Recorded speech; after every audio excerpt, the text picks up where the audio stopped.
Hello friends. Did you know nearly 80% of those who watch my videos aren't subscribed? If you enjoy these stories, please hit that subscribe button and leave a like. It really helps. Thank you for being here. By the way, where are you watching from? Let me know in the comments. I've been running freight through Florida for 12 years now. Name's Otis. Started when I was 23, right after I got out of the service. The money was decent, and I liked being alone with my thoughts. Most of my runs took me through the backroads, the ones that cut through the Everglades where cell service dies and the only company you get is the occasional gator crossing. This happened last August during one of those humid nights where the air feels like breathing through a wet towel. I was hauling a load of construction equipment from Miami up to Tallahassee. Nothing special, just another overnight run to beat the morning traffic. The dispatcher had given me a route that took me through some of the older highways, the ones they don't bother maintaining much anymore. Around 2 in the morning, I was on State Road 29, that stretch that runs along the edge of the Big Cypress Preserve. If you've never driven it at night, count yourself lucky. It's just miles of swamp on both sides, no lights except your headlights, and the kind of darkness that seems to eat sound. The only noise was my engine and the occasional splash from something moving in the water. I'd been driving for about 3 hours straight when I saw the first set of taillights ahead, red dots floating in all that black. It was unusual to see anyone else out here this late. Most truckers stick to the interstates and locals know better than to drive these roads after dark. But there they were, maybe a quarter mile ahead, moving slow. As I got closer, I could make out it was a panel van. White, no markings, Florida plates. Nothing strange about that on its own. What was strange was how slow they were going. Maybe 25 in a 55 zone. I eased off the gas, not wanting to ride their bumper. The road was too narrow here for passing, just one lane each direction with soft shoulders that dropped straight into swamp. The van's brake lights flickered, then it pulled off onto a dirt access road, one of those maintenance paths the Park Service uses. I watched it disappear into the trees as I passed. Figured maybe they were lost or needed to check their GPS. Didn't think much of it until I saw the second vehicle about a mile later. Another van, same make and model, parked on the shoulder with its hazards on. The back doors were open. Interior light spilling out onto the road. I slowed down as I approached, trucker instinct kicking in. You see someone broken down out here, you at least check if they need help. That's the code. But as my headlights swept across the scene, I saw something that made me keep driving. There were people in the back of that van, not sitting on seats, sitting on the floor, packed in tight.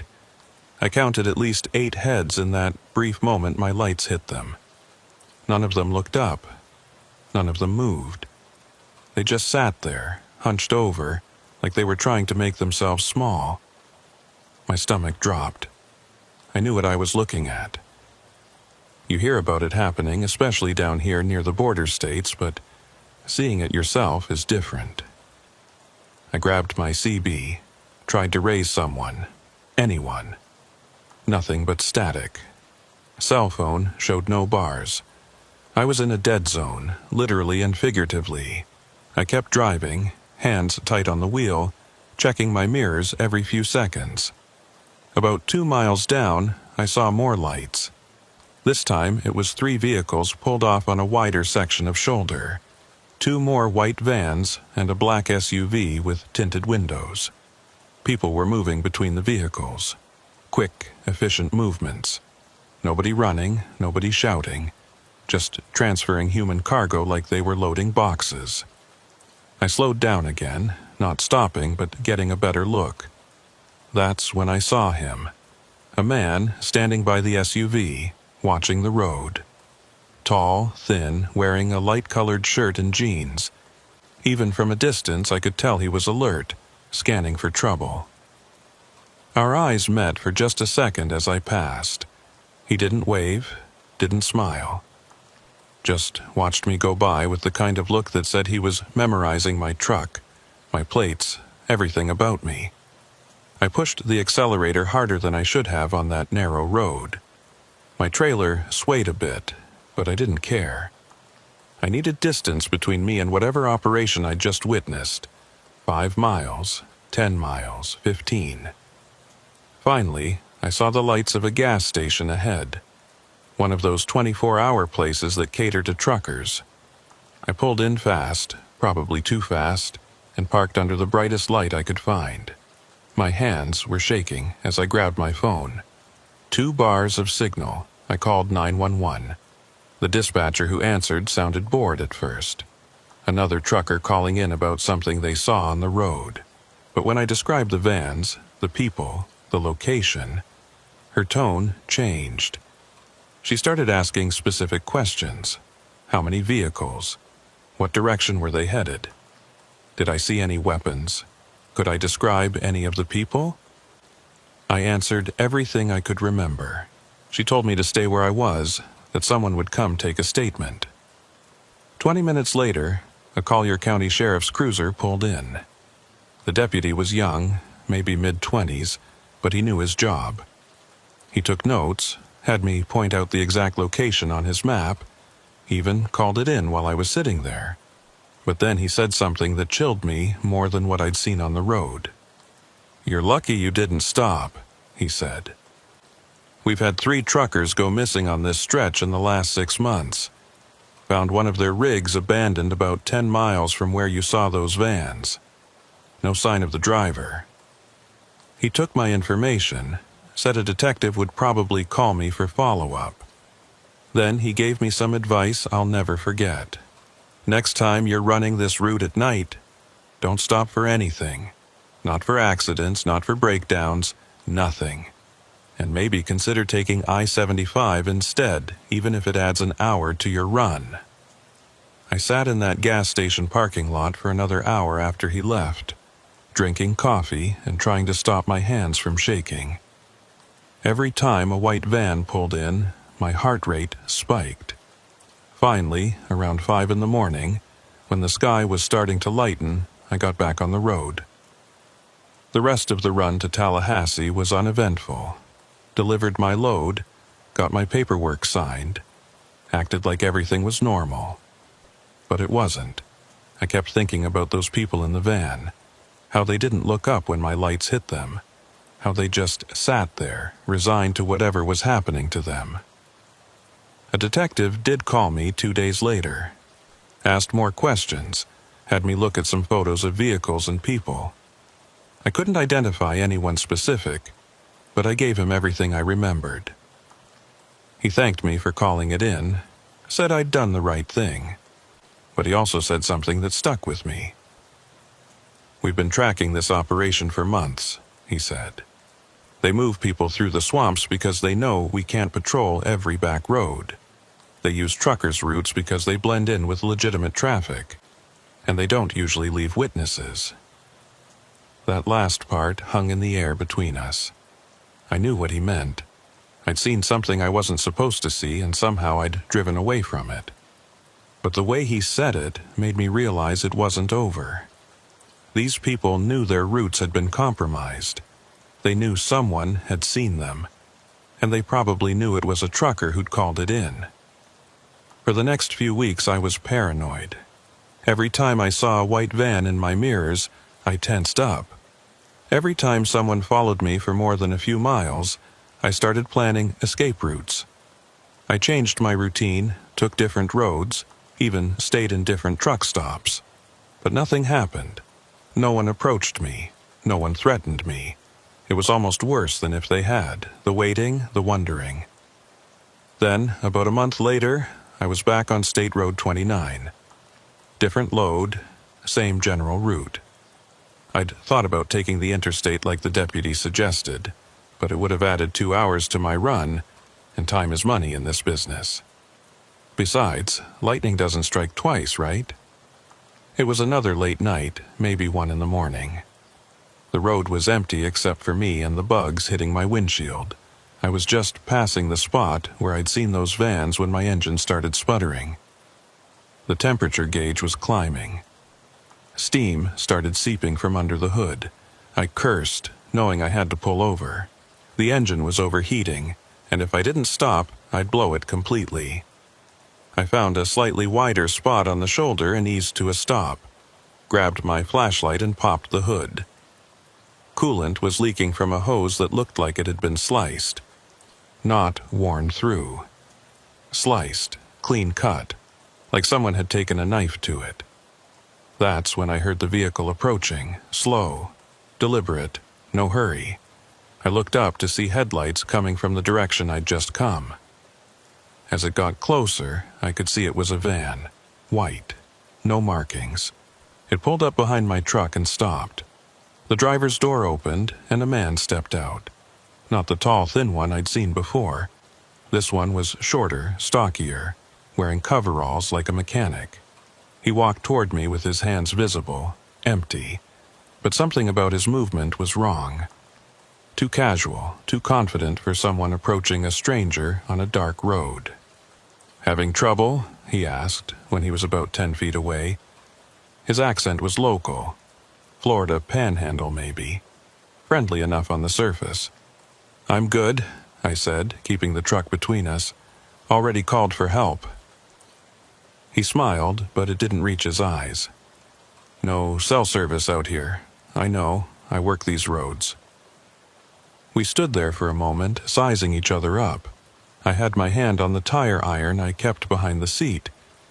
He had his hands in his pockets now, despite the heat. "You look familiar," he said finally. "Drive this route often?" "Sometimes," I said, non-committal. "Yeah, me too. Small world." He took a step closer. "Sure I can't help? I got tools in the van. Could probably patch that hose, get you running again." Every instinct I had was screaming danger. This wasn't random. This wasn't coincidence. They'd been watching, waiting for me to come back through. And now here I was, broken down in the exact spot where I'd seen their operation. "I'm good," I said again, firmer this time. "My company's sending someone." He nodded slowly, like he was thinking something over. Then he said something that confirmed everything I feared. "You know, Otis," he said, using my name even though I hadn't given it, "sometimes people see things they shouldn't. Smart people forget what they saw. They move on, they take different routes, they don't cause problems." My blood went cold. They knew who I was. They'd done their homework. "And sometimes," he continued, "people don't get the message. They keep driving the same roads, keep their eyes open when they should keep them shut. Those people, well, they tend to have more mechanical problems, worse problems." The threat was clear. This was my warning, my only warning. "I understand," I said quietly. He smiled again, that same cold smile. "Good. Good to understand things. Makes life easier for everyone."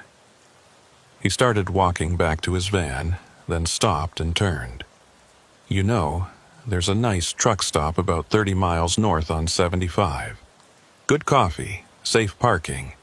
The kind of place a smart driver might start using instead of these back roads." He got in his van and drove away, leaving me there with my sliced coolant hose and my racing heart. I waited until his taillights disappeared, then used my emergency water supply to fill the radiator enough to limp to the next town. Found an all-night repair shop, got the hose replaced, and never drove State Road 29 again. But the story doesn't end there. Because a week later, I got a call from an unknown number. When I answered, it was a woman's voice. She spoke quickly, quietly, like she was afraid of being overheard. "You're the trucker who saw the vans," she said. It wasn't a question. "Who is this?" "My sister was in one of those vans. She's 17. They took her from our farm in Immokalee. Please, you have to help. You're the only one who saw them, who can identify them." My heart sank. I wanted to help, I really did. But I also wanted to keep breathing. I already told the police everything I saw, I said. The police aren't doing anything, she said, desperation creeping into her voice. They say they're investigating, but nothing's happening. My sister's out there somewhere, and you saw where they take them. I don't know where they take them. I just saw vans on the road. But you saw more than that. You saw the man by the SUV. You could identify him. She was right. I could. I'd gotten a good look at him, that tall, thin man with the calculating eyes. But identifying him would mean testifying. It would mean putting a target on my back that was even bigger than the one already there. I'm sorry, I said. I wish I could help. She started crying then, quiet sobs that hit me harder than any threat could have. She's 17, she repeated. She wanted to go to college. She wanted to be a teacher. I ended the call. I'm not proud of it, but I ended it. Because what could I do? Risk my life for someone I'd never met? Go up against an organization that had already shown they could find me, disable my truck, threaten me on a dark road. But her voice stayed with me. Every night when I'm trying to sleep, I hear her crying for her sister. Every time I pass a white van on the highway, I wonder if that 17-year-old girl is in the back, hunched over, trying to make herself small. I changed my routes after that. Stuck to the main highways, the well-lit roads with plenty of traffic, never drove at night through the swamps again. But it didn't matter, because 2 months later I saw him again. I was at a truck stop near Ocala, broad daylight, plenty of people around. I was walking back from the restroom when I saw him standing by my truck. The same tall, thin man from that night on State Road 29. He wasn't doing anything, just standing there looking at my rig like he was considering buying it. When he saw me approaching, he smiled. Not threateningly, just a recognition, like we were old acquaintances. "Otis?" he said, nodding. I stopped about 10 feet away, very aware that we were in public, that there were cameras, witnesses. "Virgil," he said, introducing himself like we were at a business meeting. "I heard you've been keeping to the highways lately. Smart choice." "Just doing my job," I said. "We all are," he replied. "Just trying to make a living in difficult times." The casualness of it, the way he talked about human trafficking like it was just another business, made my skin crawl. "Those people," I started, but he held up a hand. "Are not your concern," he said firmly. "You drive trucks. I handle logistics, different industries. No overlap necessary." "Logistics," I repeated, the word tasting bitter. He shrugged. "Everyone needs transportation. Some cargo is more complicated than others, but it all needs to move from point A to point B. That's where professionals come in. People who understand discretion, who know when to see and when to be blind." A family walked past us, kids laughing, parents obviously road-weary. Virgil watched them with the same calculating look he'd had that night on the road. "You have a nice life, Otis," he said when they'd passed. "Steady work, no complications. It would be a shame if that changed." "Are you threatening me?" "I'm observing," he said. "Threats are for amateurs. Professionals just share information, like the fact that your ex-wife lives in Gainesville. Your daughter goes to FSU. You visit them sometimes, take Route 441 usually."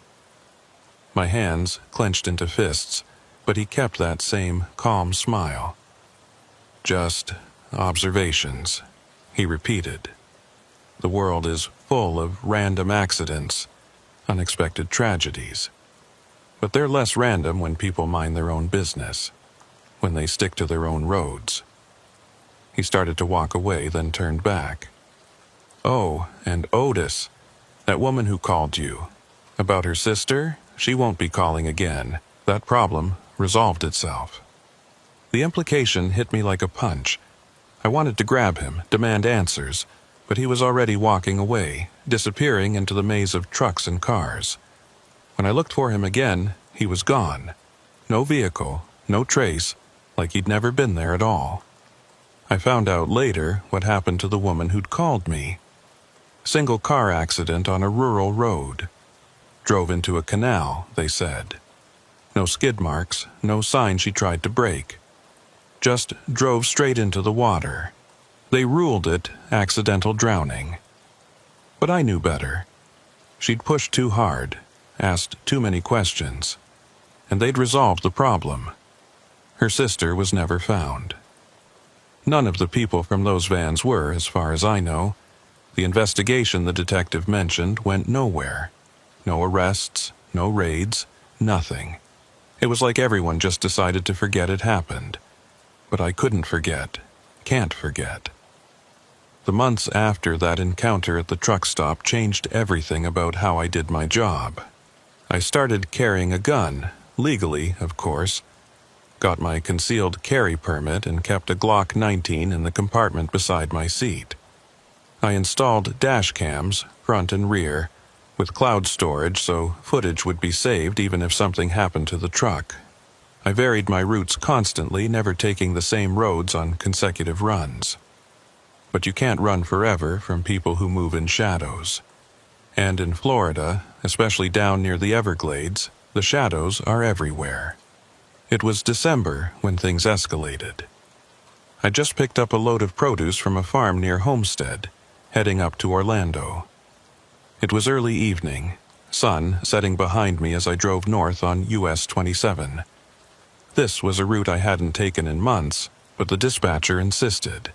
Said the client specifically requested the fastest possible delivery, and this was the most direct path. About an hour into the drive, I noticed I was being followed. Not obviously, but deliberately. A sedan, dark blue or black. Hard to tell in the dimming light. They kept perfect pace with me, staying about a quarter-mile back. When I slowed, they slowed. When I sped up, they matched it. I tried the old trick of taking an exit, circling back to the highway. They didn't follow me off, but when I merged back on, there they were again. Same distance, same steady pace, like they'd never left. My phone rang. Unknown number. Against my better judgment, I answered. Otis, it was Virgil's voice, calm as ever. You're carrying produce, yes? How did you? We know all the routes, all the shipments. It's our business to know, but that's not why I'm calling. I kept driving, eyes flicking between the road and my mirrors where that sedan maintained its distance. There's going to be a checkpoint ahead, he continued. State police, random inspection, they'll say. But it's not random, and they're not just checking for weight violations. What are you talking about? Someone talked, not you, we know that, but someone in our organization got careless. Now the state boys are sniffing around, setting up operations. They're going to tear your truck apart looking for hidden compartments, anything suspicious. I don't have anything illegal in my truck. I know that, but they don't. And when they don't find anything in your truck, they'll move to the next one, and the next one. Meanwhile, our actual shipment will be stuck 3 trucks behind you, unable to move, unable to turn around. I understood then. They needed a distraction. They needed the cops focused on legitimate trucks while their cargo found another route. I'm not helping you, I said. You don't have to help. You just have to do what you always do. Drive your truck, comply with the inspection. But Otis, when they ask if you've seen anything suspicious, if you've noticed any unusual vehicles or activity, you want me to lie to the police. I want you to have a poor memory. Truckers see so much road, it all blurs together, doesn't it? The sedan was still behind me, steady as a heartbeat. And if I don't, then that sedan behind you will have to make other arrangements. And those arrangements will be messy, public, the kind of thing that makes the news. Trucker shot in road rage incident. You know how it goes. I could see lights ahead, multiple vehicles, the checkpoint he'd warned about. There was nowhere to turn off, no way to avoid it without making things worse. I understand, I said through gritted teeth. Good man. Oh, and Otis, after this, we're even.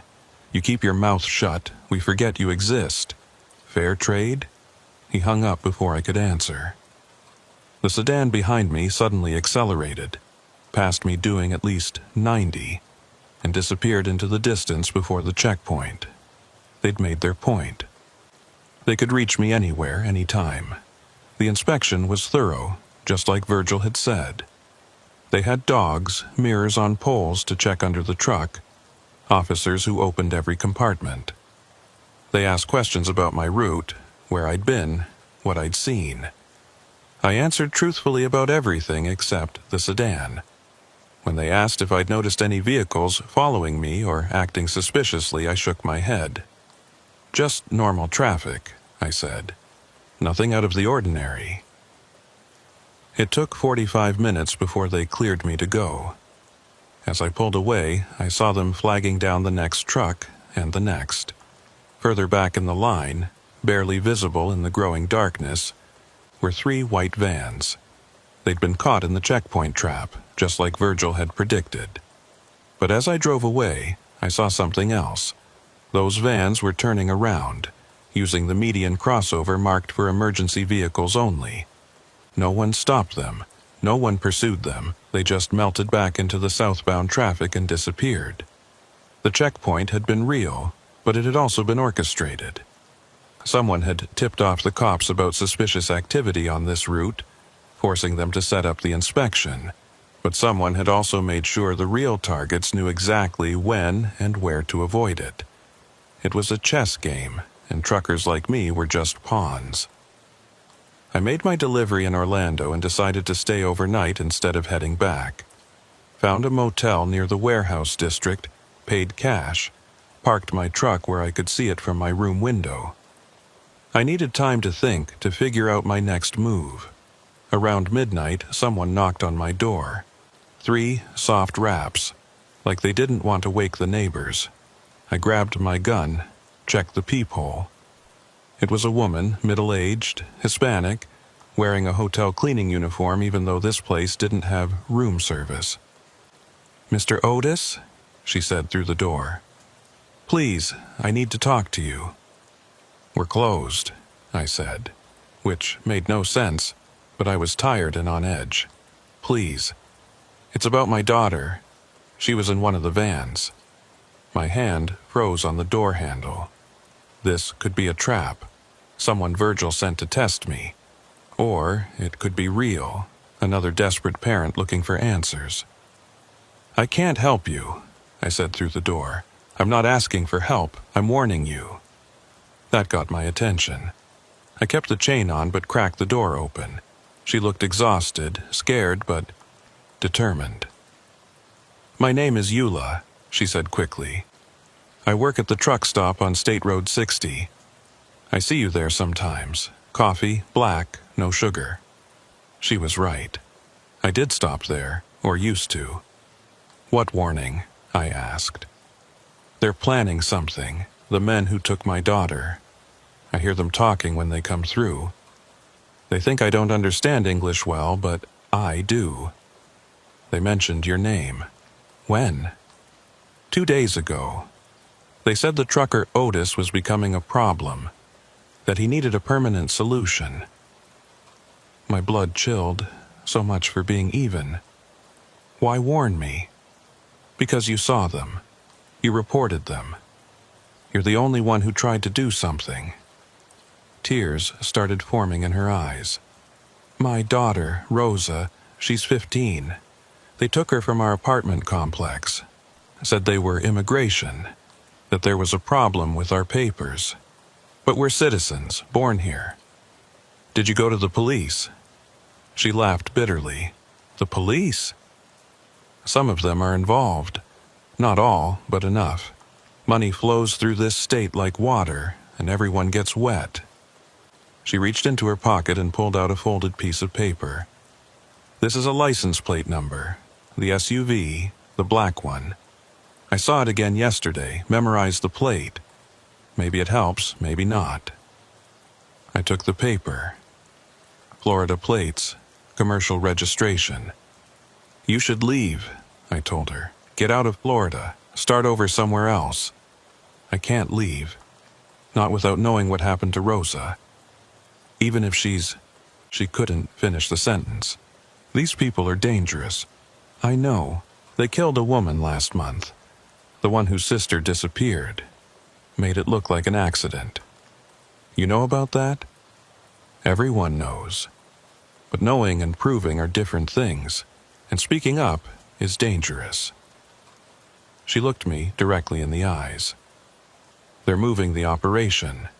After the checkpoint, after the attention, they're changing routes. North, through the peninsula. More trucks, more drivers who don't ask questions. How do you know all this? I serve coffee to monsters every day. They talk like I'm furniture. Invisible. She stepped back from the door. Be careful, Mr. Otis. They don't forgive, and they don't forget. She walked away quickly, disappearing around the corner of the motel. I watched from my window as she got into an old Toyota and drove away. I never saw her again. That night, I couldn't sleep. I kept thinking about what Eula had said, about Rosa, about all the people in those vans. I'd been trying to protect myself, to stay out of it, but I was already in it. Had been, since that night I saw them on State Road 29. The next morning, I made a decision. I called the detective who'd interviewed me months ago. His name was Morrison, and he'd given me his direct number in case I remembered anything else. I need to talk to you, I said when he answered, in person, somewhere public. We met at a diner off I-4, one of those 24-hour places full of tourists and families. Safe, busy, normal. Morrison looked tired, like he'd been working this case non-stop with nothing to show for it. I have a plate number, I said, sliding Eula's paper across the table. Black SUV, connected to the trafficking ring. His eyes sharpened. Where did you get this? Does it matter? He studied me for a moment, then pocketed the paper. What else? I told him about Virgil, about the threats, about the checkpoint. I didn't mention Eula by name, just said I'd been given information. He listened without interrupting, occasionally making notes in a small notebook. You're taking a big risk talking to me, he said when I finished. I'm already at risk. They know who I am, where I work, who my family is. We can protect you, I laughed. Like you protected the woman who called me about her sister? His face darkened. We didn't know about her until after. If she'd come to us instead of trying to investigate on her own, she didn't trust you, said some cops were involved. Morrison didn't deny it. There's rot in every system. We're trying to cut it out, but it takes time. Meanwhile, people disappear. Yes, he said simply. They do. We sat in silence for a moment, the cheerful noise of the diner a strange contrast to our conversation. What do you want from me? I asked finally. Testify, official statement. Help us build a case. That's a death sentence, not if we get them first. You've been trying to get them for how long? And they're still operating. Morrison leaned forward. We're close. This plate number might be the break we need. If we can track the SUV, find where they're keeping people. And if you can't, then we keep trying. But with your testimony, we'd have more. I thought about Rosa, 15 years old, taken from her home. About her sister in that van, 17, wanting to be a teacher. About all the others whose names I'd never know. I'll think about it, I said. Don't think too long.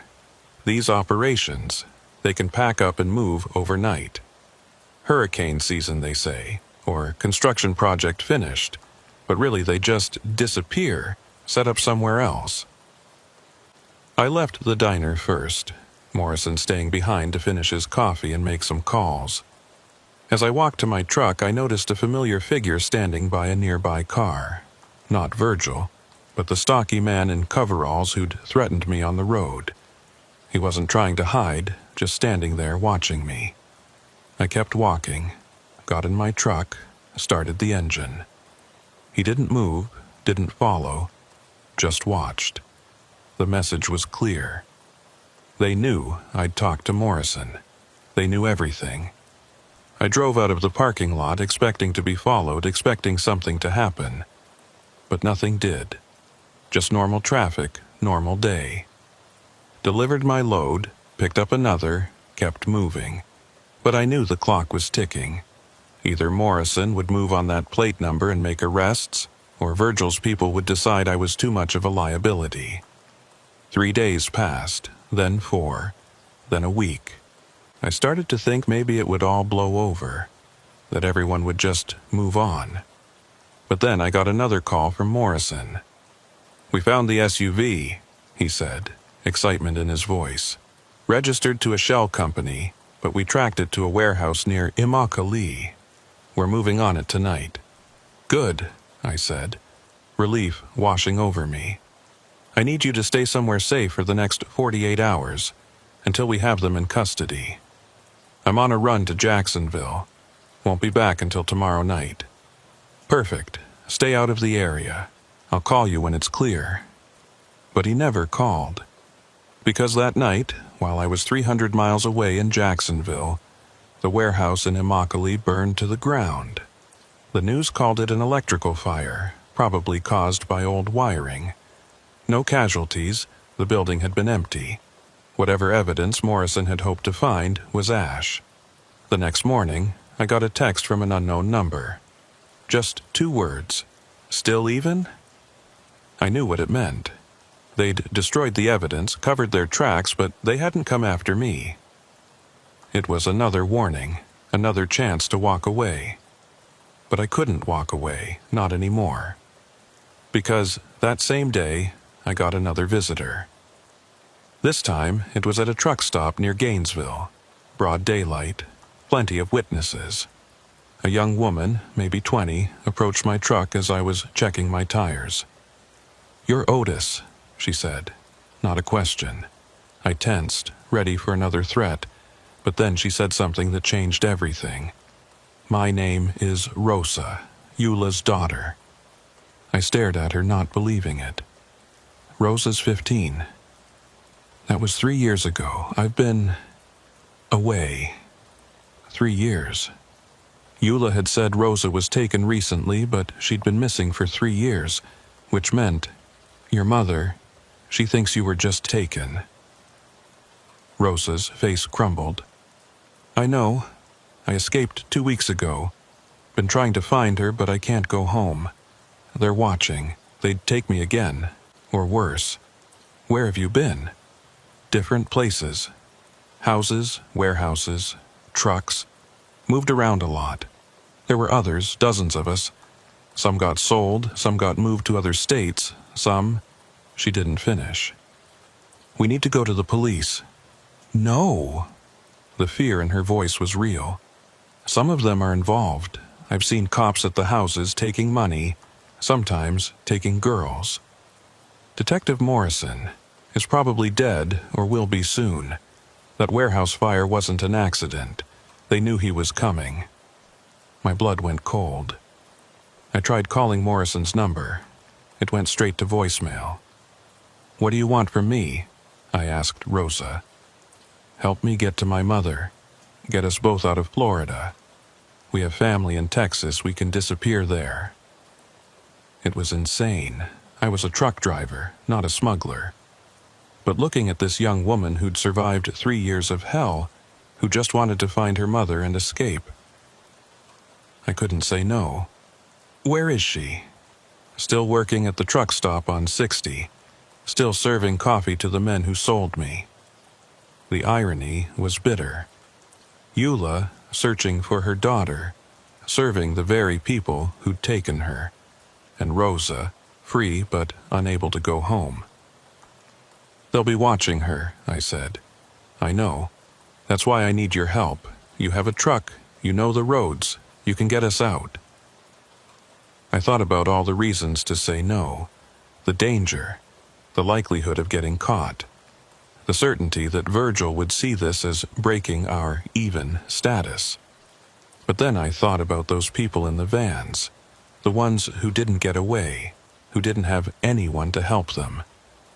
Okay, I said, but we do it my way. The plan was simple in theory, dangerous in execution. I had a legitimate run scheduled for the following Tuesday, hauling automotive parts from Tampa to Houston. The route would take me right past the truck stop where Eula worked. If I could get both her and Rosa into my truck without being noticed, we could be in Texas before anyone realized they were gone. Rosa stayed hidden at a motel I paid for, about 30 miles from her mother's workplace. I gave her a burner phone, told her to keep the curtains drawn and door locked. She looked so young, despite everything she'd been through. The kind of young that comes from seeing too much too soon. "What did they do to you?" I asked before leaving her there. "Everything," she said simply. But I survived, others didn't.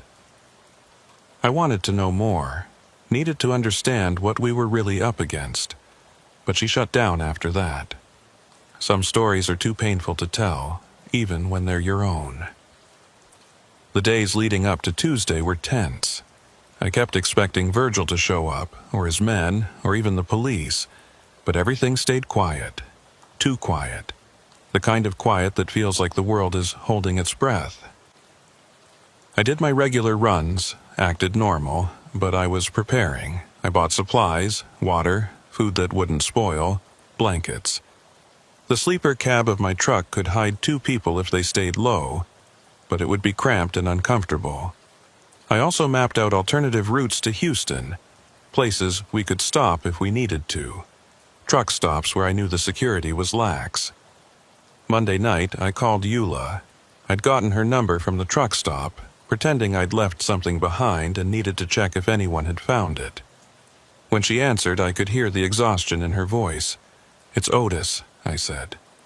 "The trucker. Don't say anything, just listen." There was a pause, then a quiet. "Okay. Your daughter is alive. She's safe.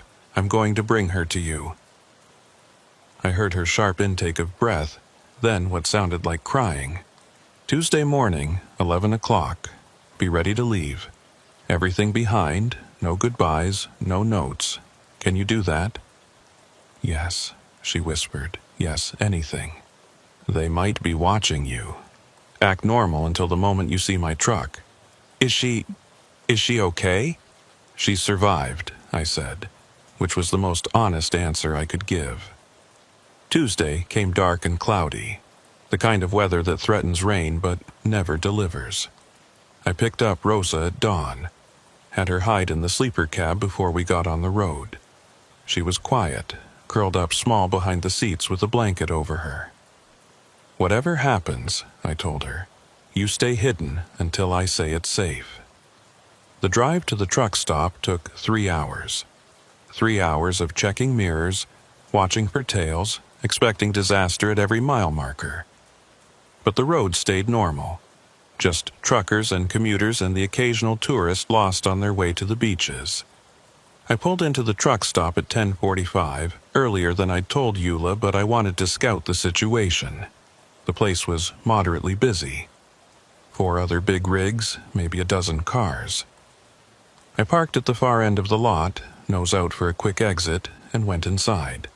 Eula was behind the counter, serving coffee to a pair of construction workers. She saw me but didn't react, just continued her routine, professional. I ordered my usual black coffee and sat where I could see both the entrance and the parking lot. That's when I spotted them. 2 men in a sedan parked where they could watch the front door. They weren't trying to be subtle about it. They wanted people to know they were there. One was on his phone, the other just staring at the building. I caught Eula's eye, shook my head slightly. Not yet. The message seemed to get through because she continued working, refilling coffee, wiping down tables. But I could see the tension in her shoulders, the way her hands trembled slightly. 30 minutes passed. The men in the sedan didn't move. Then, at 11:15, they got a call that seemed to agitate them. Both got out of the car and walked quickly toward the road, looking at something I couldn't see from my position. This was our chance. I stood, walked to the counter. "Now," I said quietly to Eula. "Back door, my truck's the white Peterbilt at the end." She didn't hesitate. Dropped her towel, grabbed a small purse from under the counter and walked toward the back. I followed, trying to look casual. The other employee, a young guy playing on his phone, didn't even look up. We made it to the truck without incident. I opened the passenger door, helped Eula up, then quickly climbed into the driver's seat. "Rosa," Eula called out, already crying. "Mama?" A voice from behind the seats, then Rosa emerged, and the two collapsed into each other. 3 years of separation, of not knowing, ended in that moment. But we didn't have time for reunions. I started the engine, put it in gear, and began pulling out. That's when I saw what had distracted the men in the sedan. 2 police cars had pulled in from the other direction, officers walking toward the sedan with purpose. Someone had called them. Maybe Morrison's people, finally moving on the surveillance. Maybe someone else. I didn't care. It was the distraction we needed. We pulled onto the highway without anyone following. For the first few miles, I kept expecting sirens, roadblocks, something. But there was nothing. Just road and rain that finally started to fall. Eula and Rosa held each other in the passenger seat, speaking rapid Spanish, crying, laughing, crying again. I focused on driving, on putting distance between us and Florida. We crossed into Georgia without incident, then into Alabama. Each state line felt like a small victory. We stopped once for gas in Mobile, a quick fill-up where the women stayed hidden. I was pumping diesel when my phone rang. Unknown number. "You broke our agreement." Virgil's voice, calm, but with an edge I hadn't heard before. "We were never even," I said. "You were always going to come for me eventually." "Perhaps, but taking the women, that's different. That's theft. People aren't property. Everything's property to someone, Otis. The question is whether you're willing to pay the price for what you've taken. Send me a bill." He actually laughed at that. "Oh, I will, but not in money. You see, Rosa knows things, names, faces, locations, things that could damage our entire operation. Good. Not good for you, because now you're not just a witness. You're a threat, and we handle threats differently than witnesses. I'm driving to Texas. You'll never see me again. Texas isn't far enough. Nowhere is, but I'll give you credit. Using the police distraction was clever. Morrison's people, even in death, causing me problems." My blood chilled. "Morrison's dead?" "Car accident, tragic. Brake failure on a curve. These things happen." Another murder made to look accidental. Another person who'd tried to stop them, erased. "You're monsters," I said. "We're businessmen, and you've interfered with business. That has consequences." He hung up. I stood there in the mobile gas station, rain starting to fall harder, knowing we weren't safe. Wouldn't be safe. Not until these people were stopped, or we disappeared completely. I got back in the truck, found Eula and Rosa looking at me with concern. "What's wrong?" Eula asked. "Nothing we can fix right now. We keep moving." We drove through the night, taking turns sleeping. I taught Eula the basics of watching for tails, how to spot a vehicle that's following versus one that's just happening to go the same direction. Rosa mostly slept. exhausted from 3 years of captivity and the emotional toll of reunion. Around 3 a.m., somewhere in Louisiana, Rosa started talking. Not to anyone in particular, just talking. About the houses where they kept girls. About the men who came to buy them, some for labor, some for worse. About the ones who tried to escape, and what happened to them. There was a girl named Ashley, she said. 14. From somewhere in the Panhandle. She tried to run one night. They brought her back broken, not just physically. Something in her eyes was gone after that. She never spoke again. You don't have to tell us, Eula said, holding her daughter tighter. I do, though. Someone needs to know. In case something happens to me. Nothing's going to happen, I said. But even I didn't believe it. They have cops, judges, politicians, Rosa continued. I've seen them at the houses. Recognized some from TV. They think we don't understand, that we're too scared or drugged to remember. But I remembered everything. Names? I asked. She nodded. Names, faces, license plates. I memorized them like prayers, thinking someday they'd matter. This was why Virgil was really after us. Not just because Rosa escaped, but because of what she knew. She was evidence of the whole network, the entire corrupt system. We need to get you to the FBI, I said. Federal level, outside Florida's influence. No, Rosa said firmly. No more police. No more authorities. I just want to disappear. I understood her fear, but I also knew Virgil wouldn't stop. They'd hunt us down eventually, unless the network was exposed and destroyed. We reached Houston by noon, exhausted and paranoid. I'd arranged for a motel on the outskirts, paid for a week in advance under a fake name. It wasn't much, but it was shelter while we figured out next steps. Eula had family in El Paso, cousins who'd help them start over. But that meant crossing more of Texas, more exposure, more chances for Virgil's people to find us. I'll drive you, I said. Complete the delivery. You've done enough, Eula protested. We can take a bus. They'll be watching public transportation.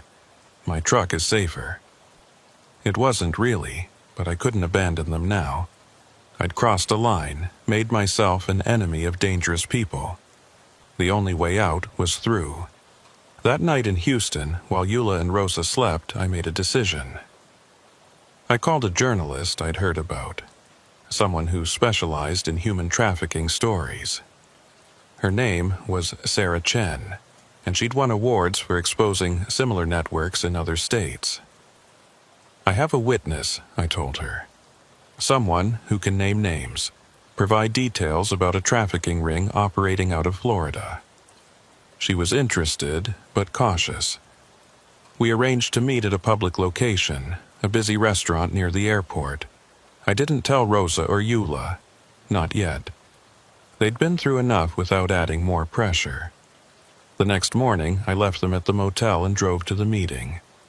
Sarah was younger than I expected, maybe 30, with intelligent eyes and a recorder she placed openly on the table. Tell me everything, she said. So I did. From that first night on State Road 29 to where we were now.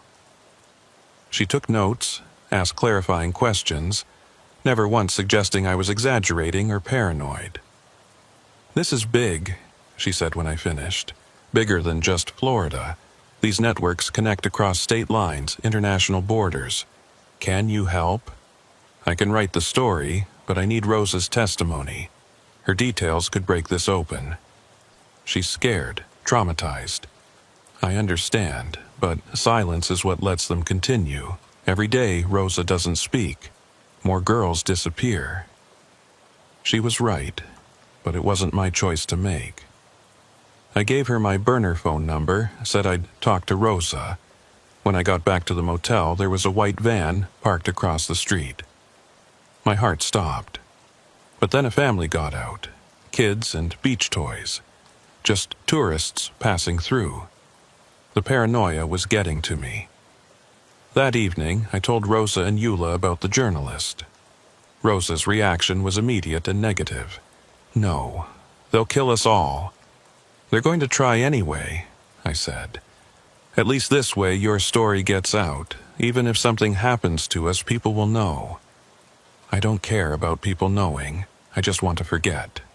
Eula spoke up then, surprising me. "Mija, you can't forget. I know you want to, but it's in you now. The only way forward is through." It took hours of discussion, tears, and promises, but finally Rosa agreed to meet Sarah. Just meet, no commitments. The meeting was the next day, same restaurant. I watched Rosa transform as she told her story to Sarah. From scared victim to survivor to witness, she named names, provided dates, described locations. Sarah recorded it all, her expression growing more grave with each revelation. "This is enough to start a federal investigation," Sarah said. "But they'll want you to testify officially." "No," Rosa said. "The story is all you get. We're disappearing after this." Sarah nodded, understanding. "I'll need a few days to verify some of these details. Then the story goes live. After that, you should be far away." We agreed. 3 days. Then the story would break. We'd use that time to get to El Paso, get Rosa and Eula settled with their family. Then I'd disappear too. Canada maybe, or Alaska. Somewhere Virgil's reach couldn't extend. That night, back at the motel, I couldn't sleep. Something felt wrong. The air was too still, the parking lot too quiet. I peeked through the curtains every hour, checking for surveillance, for white vans, for danger. At 4 a.m., my phone rang. Sarah Chen. "They know," she said, panicked. "Someone leaked. My editor just killed the story, said it was unverifiable. I'm getting threats. You need to run, now." I woke Rosa and Eula, threw our few belongings into bags. We were in the truck and moving within 10 minutes. As we pulled out of the motel parking lot, I saw headlights turn on in 3 different vehicles. They'd been there all night, waiting. The chase started slow, almost casual. They stayed back, following but not pursuing. They wanted us to know they were there, to panic, to make a mistake. But I'd been driving long enough to know panic gets you killed. I took us through downtown Houston, using the early morning delivery traffic as cover. Lost one tail at a construction zone, another at a confusing interchange. But the third stayed with us, patient and persistent. "Where are we going?" Eula asked, holding Rosa's hand. "Airport," I said. "You're flying to El Paso, right now. What about you? I'm the one they want. You're just witnesses. Without me, you might have a chance." It was partially true. I was the one who'd interfered, who'd cost them money and resources. Rosa and Eula were valuable only for what they knew, and without Sarah's story, that knowledge was contained. I pulled into the departure zone at Houston International, ignoring the honking and security guards waving at me to move. Shoved cash into Eula's hands, enough for tickets and then some. "Go, now. Don't look back." Rosa grabbed my hand before getting out. "Thank you. For everything." "Survive," I told her. "That's thanks enough." They disappeared into the terminal, and I pulled away before security could get my plates. The tail was still there, had picked me up again, but now it was just me and them. I drove north out of Houston with that sedan still behind me, maintaining the same careful distance. No aggressive moves, no attempts to run me off the road. Just following, waiting for something. I didn't know what until my phone rang. Virgil. "That was noble, letting them go," he said. "Pointless, but noble. They don't know anything, I lied. We both know that's not true, but it doesn't matter now. Rosa and Eula made their choice. They'll live with the consequences. You, however, have a different choice to make. I'm listening. There's a rest stop about 20 miles ahead. Pull over. We'll have a conversation. So, you can kill me? If I wanted you dead, you'd already be dead. Your truck's been in our sights for the last hour. One phone call and that sedan behind you rams you off the road. Tragic accident. Trucker fell asleep at the wheel. He was right. They could have taken me out any time. The fact that they hadn't meant they wanted something else. What kind of conversation?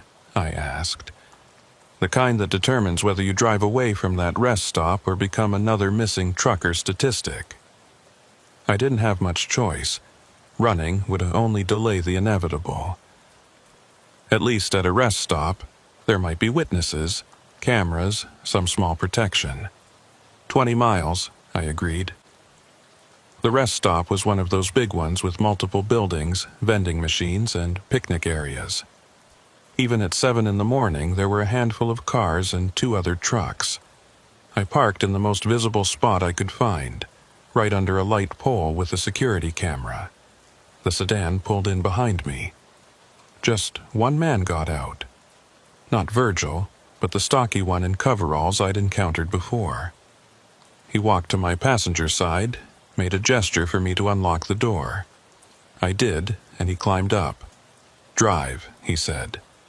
"Virgil said we'd talk here. Change of plans. Too public. There's a service road 2 miles ahead. Take it." This was bad. Service roads meant isolation, no witnesses. But the man had his hand in his pocket, and I could see the outline of a gun. I drove. The service road was barely more than packed dirt, leading back into scrubland. We went about a mile before he told me to stop. There was another vehicle waiting, the black SUV I'd seen that night on State Road 29. Virgil stood beside it, looking exactly the same as the last time I'd seen him. Calm, composed, dangerous. I turned off the engine and climbed down. The man in coveralls stayed by my truck while I walked over to Virgil. "Otis," he greeted me like an old friend. "You've caused me considerable trouble." "Likewise." He smiled at that. "Fair enough. But trouble can be resolved. That's why we're here. What do you want?" "First, understand your position. The journalist you met with has been persuaded to forget your story. Her editor was very reasonable once we explained the situation. Rosa and Eula are on a plane, yes, but planes land, and we know where they're going. El Paso isn't that far." My heart sank. They knew everything. "However," Virgil continued, "I'm a businessman, not a monster, despite what you think. Violence is expensive, messy, and draws attention. I prefer solutions that benefit everyone. There's no solution that benefits those girls you traffic." His expression hardened slightly. "Those girls, as you call them, would be moved by someone regardless. If not me, then someone worse. At least my organization has rules, standards. We don't deal in children under 13. We don't sell to the truly sadistic. It's business, controlled and regulated." "You're trying to justify slavery. I'm explaining reality. This trade has existed for thousands of years. It will exist for thousands more. The only question is whether it's run by professionals or savages."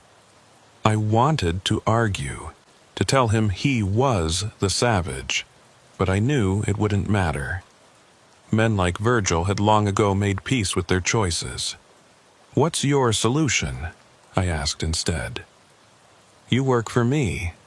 I actually laughed. "Never." "Not in the trade itself," he clarified. "Transportation only. Legitimate cargo, legitimate routes, but on my schedule. You'd be a clean asset, above suspicion. In exchange, Rosa and Eula live their lives in peace. You live yours. Everyone moves forward. And if I refuse? Then we're back to messy solutions. Rosa has an accident. Eula disappears.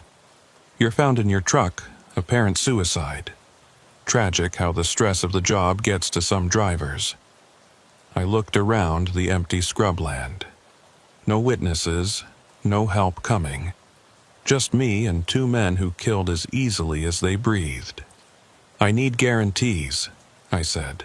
Proof that Rosa and Eula will be safe. Virgil pulled out his phone, showed me a live video feed. It was Rosa and Eula at the El Paso airport getting into a taxi. Another angle showed the taxi driving away, no one following. They're free, he said. They stay free as long as you cooperate. How long would I have to work for you? 5 years. Standard contract. After that, we part ways. You never speak of this, we never contact you again. 5 years of being owned by monsters. But 5 years of Rosa and Eula being safe. It wasn't a choice, really. What would I be hauling? Electronics, furniture, legitimate cargo. The paperwork will always be clean. DOT won't find anything irregular. You'll just happen to drive routes that benefit our other operations. Create traffic patterns that help us move undetected. I'd be helping you traffic people. Indirectly, but yes. I thought about Morrison, dead for trying to stop them. The journalist, silenced before she could expose them. Rosa and Eula, free but only as long as I played along. The system was rigged, had always been rigged. I need time to think. You have 5 minutes, Virgil said, checking his watch. Then I need an answer. I walked away from them, back toward my truck. The morning sun was getting higher. Heat already starting to build. Somewhere out there, Rosa and Eula were starting their new lives. Other girls were trapped in vans and warehouses. The world kept spinning, indifferent to all of it. I thought about my options. Run, and they'd catch me. Fight, and they'd kill me. Cooperate, and I'd become part of the evil I'd tried to stop. There was no good choice. Only degrees of bad. My phone buzzed. A text from an unknown number. I opened it and found a picture of Rosa and Eula at what looked like a small house, smiling, safe. The message below read, "They made it, thank you, E." That decided it. Their safety was worth more than my conscience. I walked back to Virgil. 5 years, nothing involving kids, and I want monthly proof that Rosa and Eula are safe. Agreed, Virgil said immediately, like he'd known what I'd choose all along. He pulled out a paper, a simple contract for transportation services. The language was vague enough to be legal, binding enough to be enforceable. I signed it, sold my soul for 2 lives. Maybe that was a fair trade. Maybe it was the only trade. Your first run is next week, Virgil said, pocketing the contract. Miami to Atlanta. Furniture shipment. The paperwork will be waiting at your usual dispatcher. Everything will seem normal because it is normal. You're just driving a truck. While you move people in my shadow. Everyone moves in someone's shadow, Otis. At least now you know whose. He walked back to his SUV, then turned one last time. Oh, and Otis, that gun you've been carrying? Get rid of it. My drivers don't need weapons. They have something better, protection. They drove away, leaving me standing in the morning heat beside my truck. I sat in the cab for an hour, trying to process what I'd just agreed to. 5 years of knowing I was enabling horror. 5 years of being complicit in the very thing I'd tried to stop. But Rosa and Eula were safe. That had to count for something. I drove back to Houston, delivered my legitimate cargo, acted like nothing had changed. But everything had. Every truck I saw on the road. I wondered if the driver was like me, compromised, trapped. Every white van made my stomach turn. The first run for Virgil came as promised. Miami to Atlanta, furniture for a hotel chain. Completely legitimate. I checked every piece of paperwork, every seal on the cargo. Nothing illegal. But I noticed things. How certain cars appeared at specific mile markers, how my route had been carefully planned to pass through areas at exact times. I was a pace car, a marker for other vehicles to follow or avoid. After that run, an envelope appeared in my truck. Cash, more than the legitimate job paid, and a photo. Rosa and Eula at what looked like a family barbecue. Smiling, alive. This became my routine. Regular runs that weren't regular. Clean cargo that provided cover for dirty business. Monthly envelopes with payments and proof of life. I never saw Virgil again. Only received instructions through untraceable messages and modified dispatch orders. 6 months into my contract, I heard about a major trafficking bust in Jacksonville. Dozens arrested. Hundreds of victims rescued. The news called it the largest operation in Florida history. But I knew better. It was a sacrifice, Virgil throwing competition to the authorities to keep them satisfied. The real network continued, adapted, survived. A year in, I tried to find Morrison's family, thinking maybe I could tell them something, provide closure. But there was no family. Morrison had been alone, dedicated to the job that killed him. Another ghost in the system. 2 years in, I got a message that made my blood freeze. A photo of my daughter at FSU, walking to class, unaware she was being photographed. The message was clear. They knew where everyone was. Cooperation wasn't just about Rosa and Eula anymore. 3 years in, I'd become numb to it. Drove my routes, collected my envelopes, didn't think about what moved in my wake. The human mind can adapt to anything, even being a cog in an evil machine. 4 years in, Rosa contacted me. She shouldn't have been able to find me, but she did. A single email to an old account I rarely checked. I know what you did for us. What you're still doing. It's not your fault. We're alive because of you. That matters. I deleted the email immediately, but her words stayed with me. We're alive because of you. Was that enough? Could saving 2 lives justify enabling the suffering of hundreds? Now I'm in my 5th year. The final year. Virgil's organization has kept their word. Rosa became a teacher, like her sister wanted to be. Eula remarried, found some peace. They never talk about those 3 years Rosa was gone, at least not publicly. But I know the truth. The network is bigger than ever. More sophisticated. They use cryptocurrency now, encrypted communications, routes that change daily. The white vans have been replaced by RVs, moving homes that attract less attention. The girls are still there, still trapped, still disappeared. I'll be free in 3 months. Free to drive away and never look back. Virgil promised no contact after the contract ends, and I believe him. Men like him honor their business agreements. It's the only honor they have left. But I won't be free, not really. Every time I see a young girl walking alone, I'll wonder if she's safe. Every Amber alert will make me think of the vans. Every missing person poster will remind me that I knew where some of them went and did nothing. Last week, I was at a truck stop near Valdosta when a woman approached my truck. Young, scared, clearly running from something. "Please," she said, "I need a ride, just to the next town. They're coming for me." I knew who they were, knew what would happen if I helped her.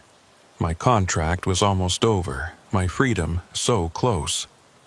But looking at her, I saw Rosa, saw all the girls in those vans. "Get in," I said.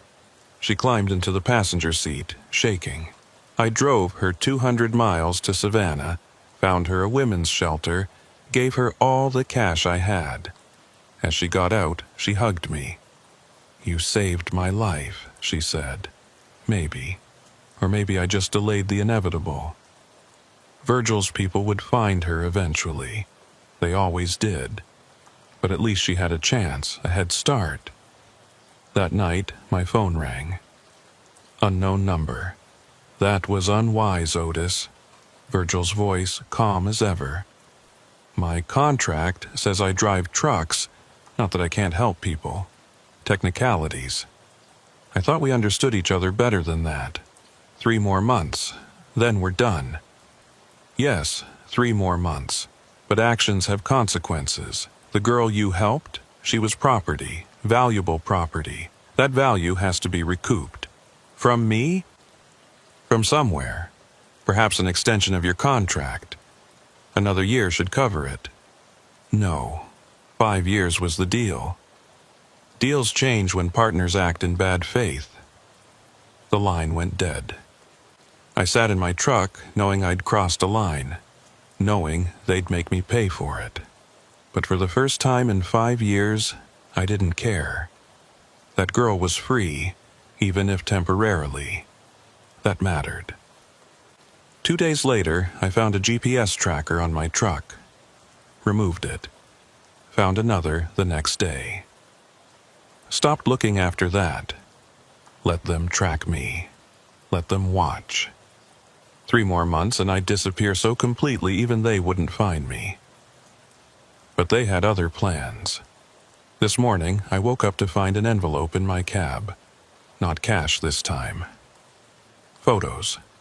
My daughter at FSU, but recent ones. Very recent.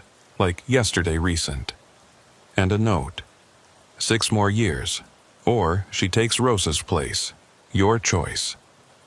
V. I sat there for an hour, holding those photos, knowing I was trapped. Knowing I'd always been trapped from that first night on State Road 29. You can't witness evil and walk away clean. It follows you, owns you, makes you complicit. I called my daughter, told her I loved her, made sure she was safe.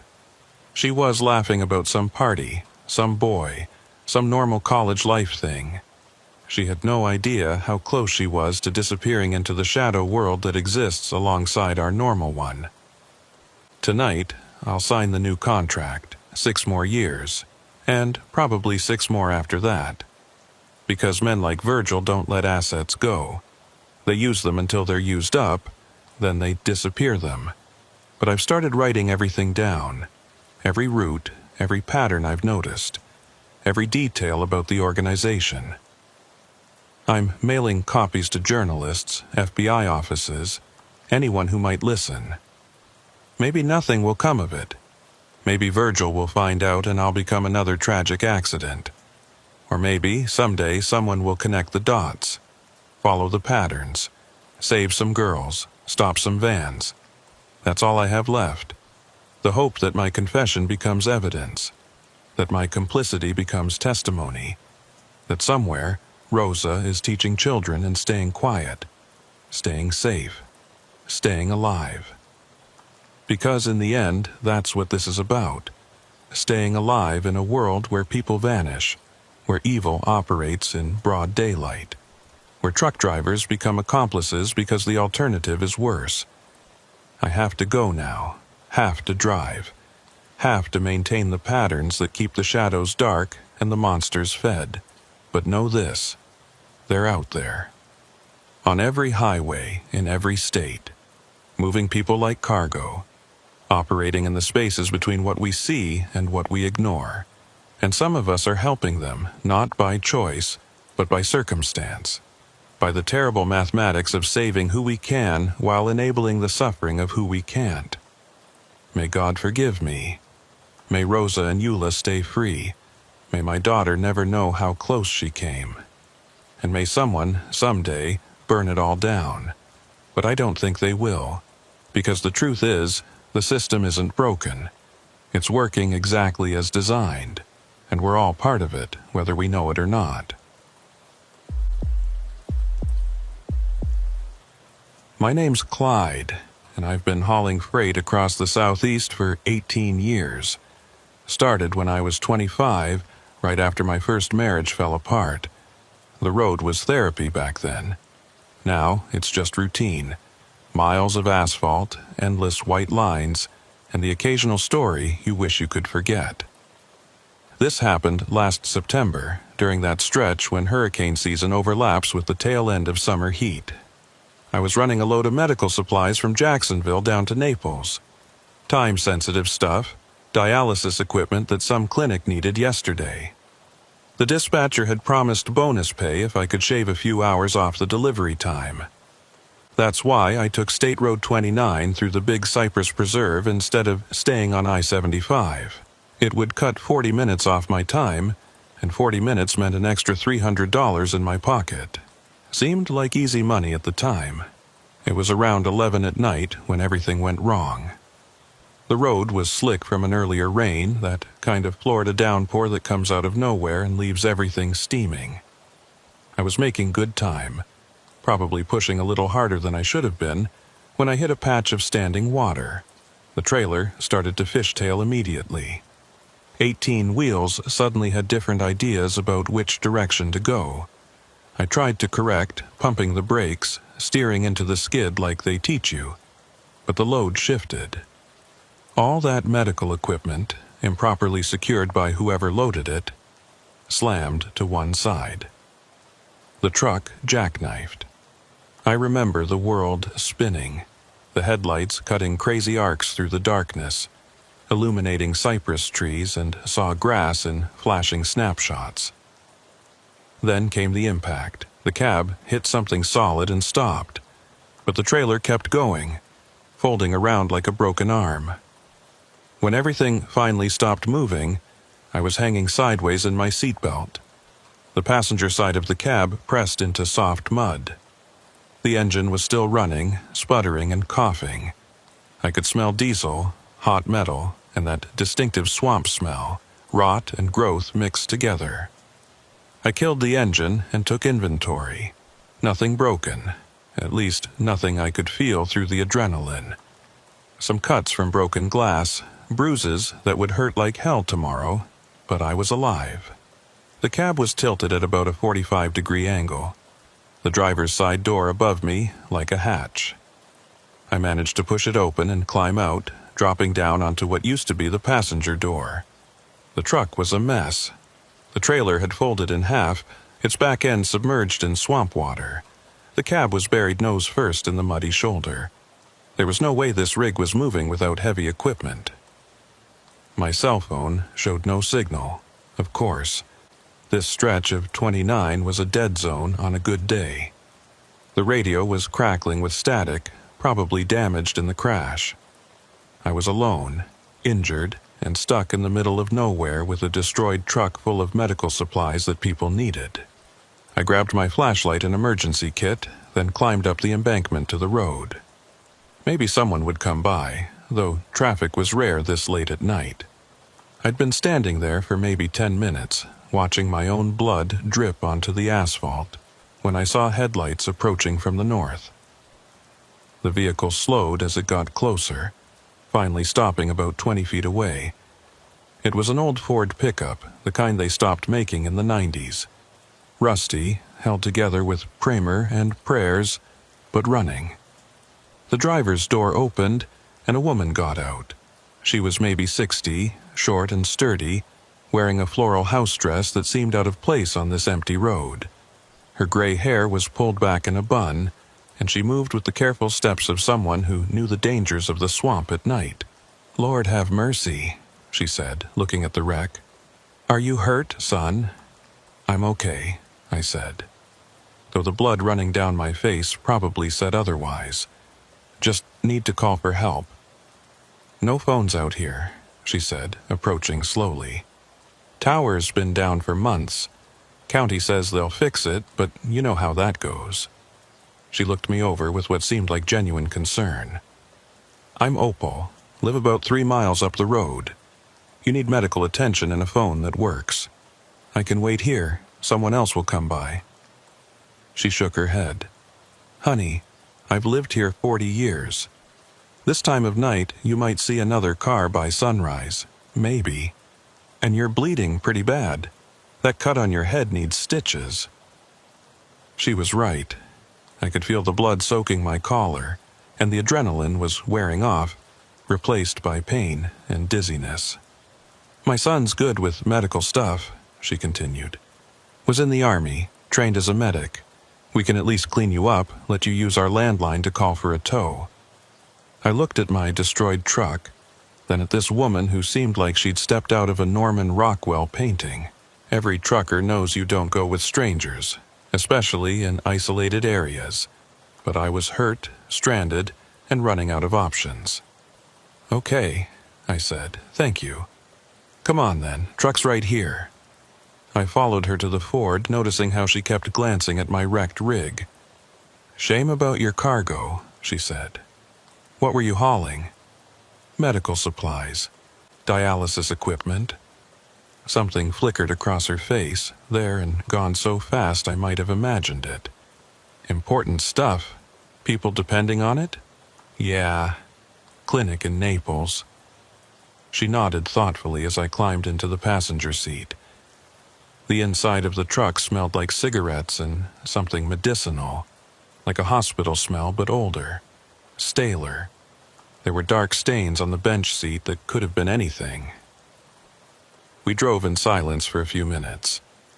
The road was completely dark except for the truck's one working headlight.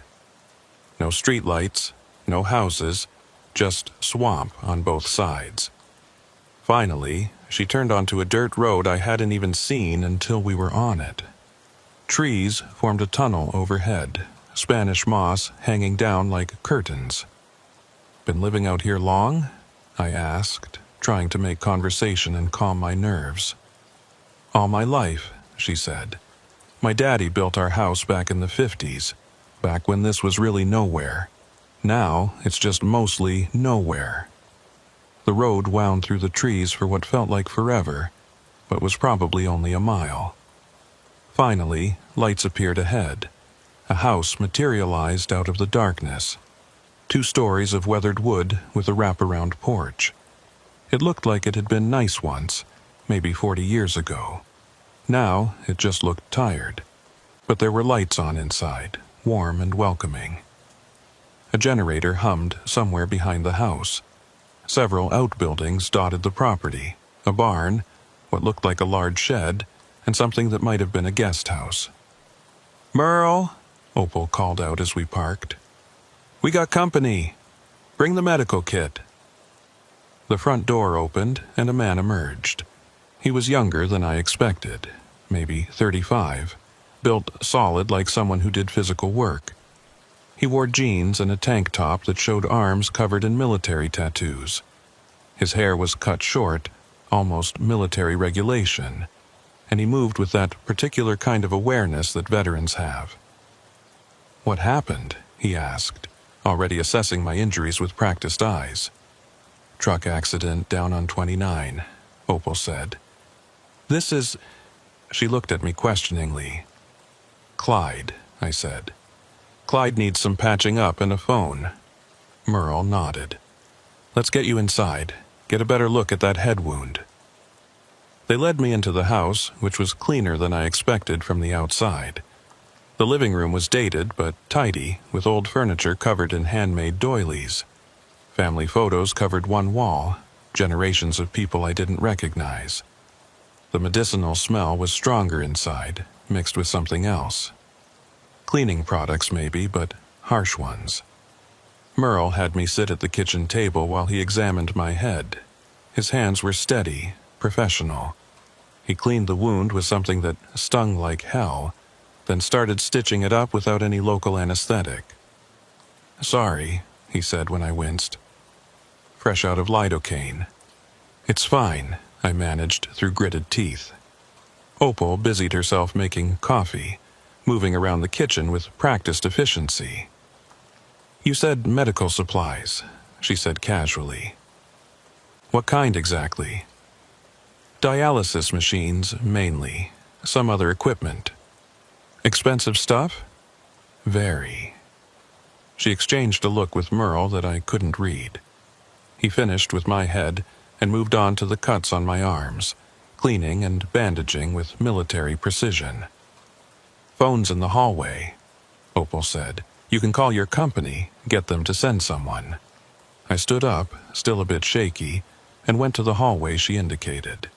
It was narrow, lined with more family photos. The phone was an old rotary model, probably installed when the house was built. I dialed my dispatcher's emergency number. The call was frustrating. The dispatcher said it would be at least 6 hours before they could get a heavy wrecker out here, maybe longer. The cargo was insured, he said. Like that made everything better.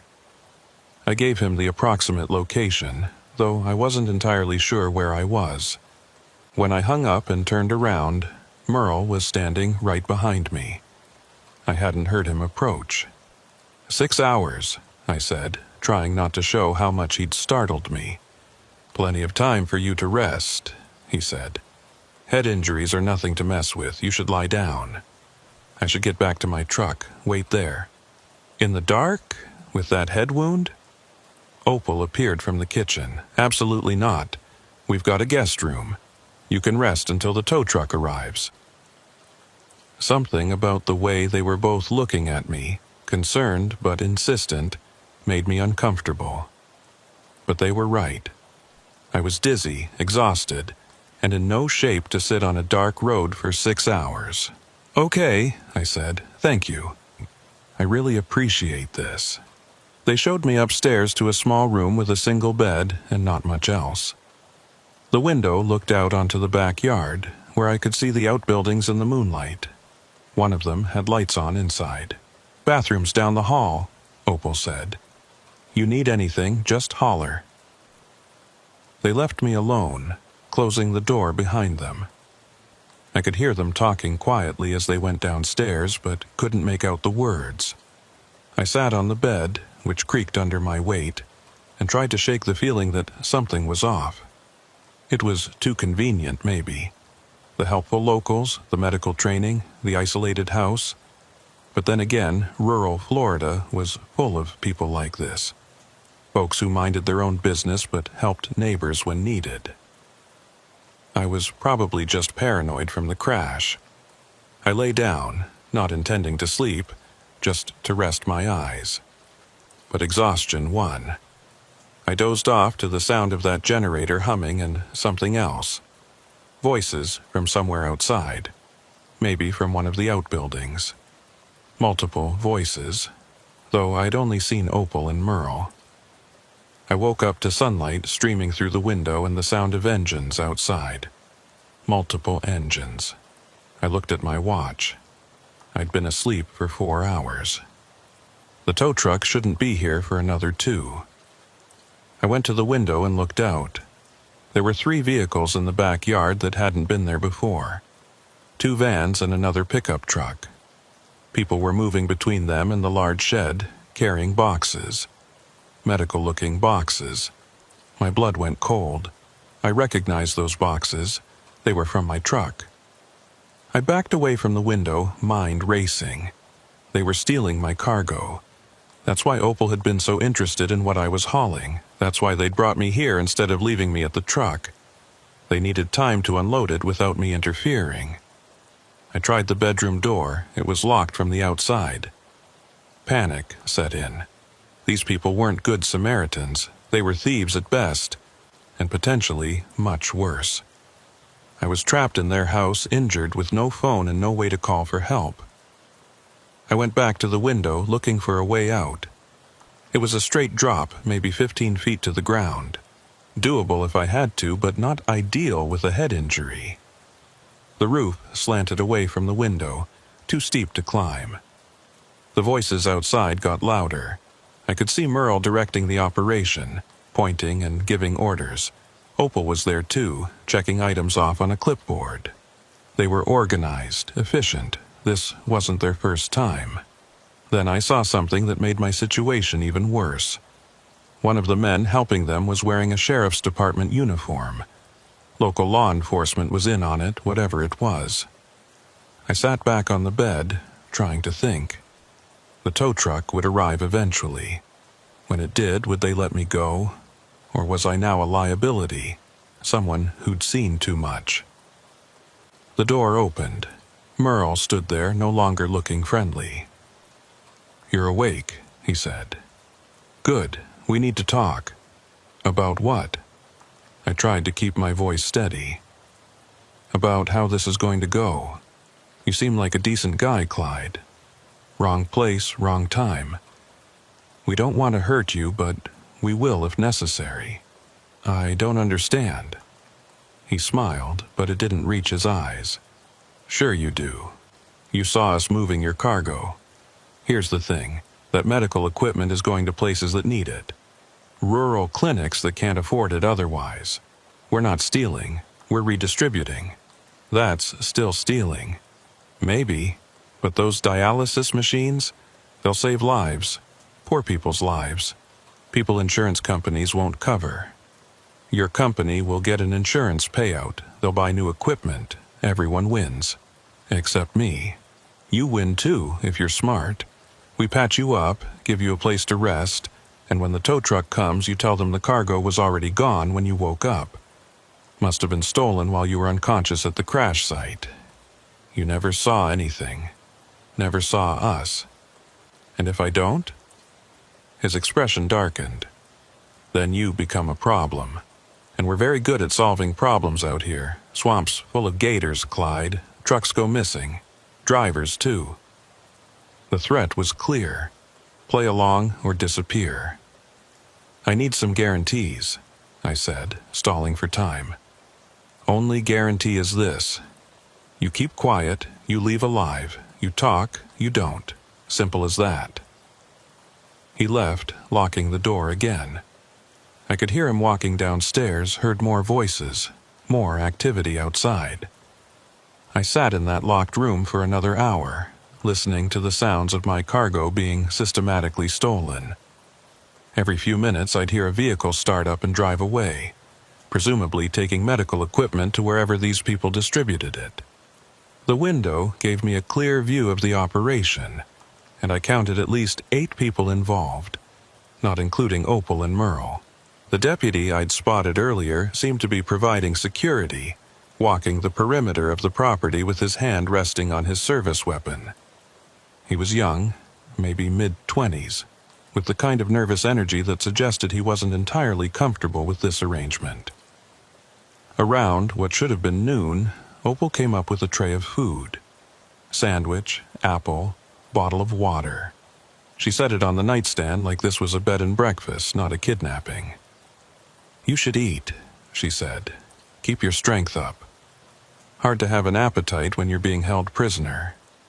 She sighed, sitting down on the edge of the bed.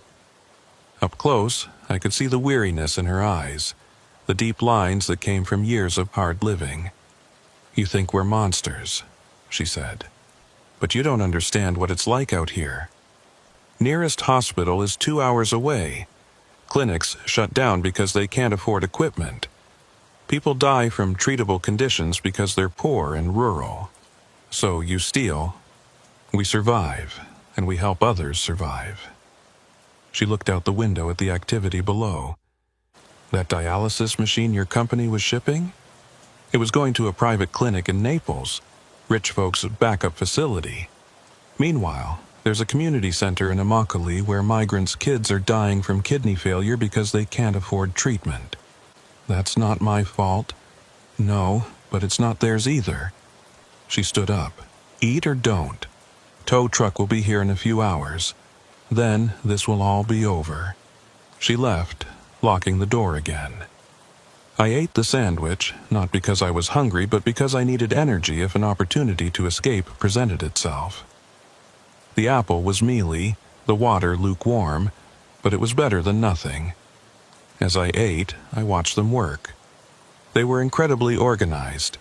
Each piece of equipment was cataloged, photographed, and assigned a destination.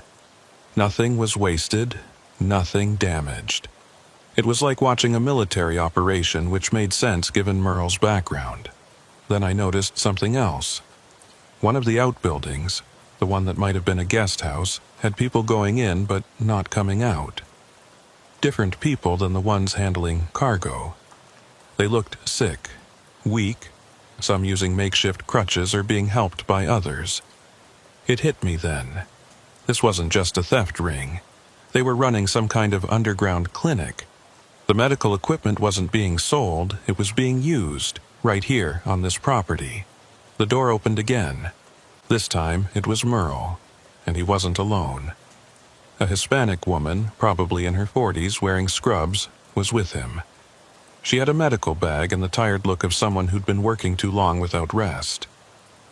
"This is Maria," Merle said. "She needs to check your head wound." Maria approached cautiously, like she was approaching a wild animal. She examined my stitches, checked my pupils, asked me about dizziness and nausea. Her English was accented but clear, her hands gentle and professional. "You did good work," she told Merle. "No signs of concussion." "I need to ask you something," I said to her. "Are you a real doctor?" She hesitated, then nodded. "In Mexico, yes. Here, I'm nothing. No license they'll recognize, no way to practice legally. But you practice anyway. People need help. I took an oath." She rebandaged my head, then left without another word. Merle stayed, leaning against the doorframe. "Now you know," he said. "We're not just thieves, we're trying to save lives. By stealing from legitimate medical facilities. By taking from those who have too much and giving to those who have nothing." He came into the room, closing the door behind him. "You know what I saw in Afghanistan? Kids dying from infections that a simple antibiotic could cure. But the medicine was sitting in warehouses, controlled by people who cared more about profit than lives. This isn't Afghanistan. No, it's worse. Because here, we pretend everyone has access to health care. We pretend the system works, but drive 20 miles into the swamp, visit the migrant camps, the reservation lands, the forgotten communities, and you'll see the truth." "So you became Robin Hood?" He laughed bitterly. "Robin Hood was a fairy tale. This is reality. Messy, illegal, necessary reality. How long have you been doing this?" 3 years. Started small, just helping a few families Mama knew. But word spreads. Now we've got a network. Doctors like Maria who can't practice legally. Nurses who got blacklisted for speaking up. Pharmacists who lose inventory. And cops who look the other way. His expression hardened. "Deputy Cole down there? His daughter has cystic fibrosis. You know what those medications cost? More than he makes in a year. So, yeah, he helps us, and we help his daughter breathe." It was getting harder to see these people as simple criminals. They were criminals, no doubt. But they were also something else. Desperate people trying to help other desperate people in a system that had abandoned them all. "What happens to me?" I asked. "Depends on you. Tow truck arrives in about 2 hours. You go with them, report your cargo stolen at the scene, collect your insurance, move on with your life. Or you make trouble, and things get complicated." "Complicated how?" He pulled out his phone, showed me a video. It was me, clearly unconscious, being carried into the house by Merle and another man. But the angle and editing made it look like I was drunk, not injured. "Amazing what security cameras catch," he said. "Driver drinks too much, crashes his truck, staggers to a nearby house for help. Good Samaritans take him in, but while he's sleeping it off, thieves steal his cargo from the unguarded truck. That's not what happened. Prove it. Your blood alcohol was never tested. You have a head injury consistent with being drunk and falling. Our deputy friend writes the report. Who do you think they'll believe?" They had thought of everything. I was trapped not just physically, but legally. Even if I told the truth, they'd twisted enough evidence to make me look like the guilty party. "Fine," I said. I'll play along." Smart man. He headed for the door, then stopped. "For what it's worth, I'm sorry about this. You seem like a good guy, but good guys don't always get to stay clean in a dirty world." He left me alone again. This time, he didn't lock the door. It was a test, obviously. See if I'd try to run, make trouble. But where would I go? We were miles from the main road, surrounded by swamp. Even if I made it out, they had the deputy, the doctored video, all the leverage. I stayed put, watching from the window as they finished loading the last of my cargo. The clinic in the guest house was busy now, people coming and going.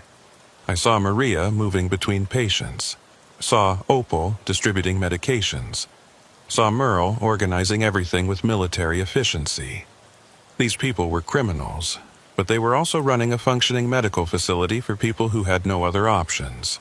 It was illegal, dangerous, and probably saved lives every day. A horn honked from the front of the house. The tow truck had arrived. Merle came to get me. "Showtime," he said. "Remember your lines." We walked downstairs together. Opal was in the kitchen, cleaning like nothing unusual had happened. She gave me a small, sad smile as we passed. The tow truck driver was a heavy-set man named Earl, wearing coveralls that had seen better days. He looked at my bandaged head with concern. "Damn, son, you look rough. That must have been some crash." "Yeah," I said. "Hit standing water, jackknifed." "Where's the rig?" "About 3 miles south on 29, right side of the road." "Cargo intact?" This was the moment. I could tell the truth, blow their whole operation. But I thought about Maria treating patients who had nowhere else to go. Deputy Cole's daughter needing medicine. All those people in the guest house clinic. "Gone," I said. When I came to, the trailer was empty. Must have been cleaned out while I was unconscious. Earl whistled low. "Damn thieves. This area's getting worse. Good thing these folks found you." "Yeah," I agreed, glancing at Opal. "Good thing." We drove to the crash site in Earl's truck. My rig was exactly as I'd left it, except the trailer doors were hanging open and the cargo area was empty. They'd done a thorough job even taking the straps and load bars. Earl hooked up the wrecker equipment, muttering about insurance companies and crime rates the whole time. It took 2 hours to get the truck pulled out and loaded. By the time we were ready to leave, the sun was setting again, painting the swamp in shades of orange and red. "You need a ride somewhere?" Earl asked. "Jacksonville," I said. "Company yard." "That's a long haul. Cost you extra." "Company's paying." As we drove away, I looked back once at the dirt road that led to Opal and Merle's house. It was already disappearing into shadow, like it had never existed at all. Earl talked the whole way to Jacksonville, mostly complaining about his ex-wife and the price of diesel. I barely heard him. I was thinking about what I'd seen, what I'd been part of. By staying quiet, I'd become complicit in their operation. But speaking up would shut down a clinic that served people with nowhere else to go. We reached the company yard around midnight. I filled out the incident reports, claiming I'd been unconscious for hours after the crash, and woke up to find the cargo gone. The dispatcher was more concerned about the truck than the cargo. Insurance would cover the equipment, but the rig was a total loss. They put me up in a motel and said someone from corporate would interview me in the morning. I lay in bed, staring at the ceiling, replaying everything that had happened. My phone buzzed. Unknown number. I almost didn't answer, but curiosity won. "Clyde?" It was Opal's voice.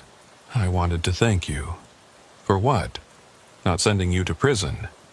"For understanding. Most people wouldn't." "I don't understand. I just didn't have a choice." "You had a choice. You made the right one." There was a pause. "That equipment you were hauling, 3 of those dialysis machines are already running. There's a 7-year-old girl who'll get her first treatment tomorrow. She would have died waiting for a spot at a regular clinic. That doesn't make it right. No, but it makes it necessary. There's a difference between legal and moral, Clyde. Sometimes they line up, sometimes they don't. Why are you calling me? To make you an offer. We could use drivers, people who know the roads, know how to move cargo without attracting attention. You want me to work for you? After kidnapping me? We want you to help us help people. And we pay well, very well. With stolen money? With donated money. We have supporters, people who believe in what we're doing but can't be directly involved. Doctors who remember their oaths, wealthy folks with guilty consciences. It was insane. They were asking me to join their medical theft ring, to become a criminal for a cause. Everything about it was wrong, illegal, dangerous. I need time to think, I said. Take all the time you need. But Clyde, whether you join us or not, you've already helped save lives today. Remember that. She hung up, leaving me with more questions than answers. The corporate interview the next morning was perfunctory.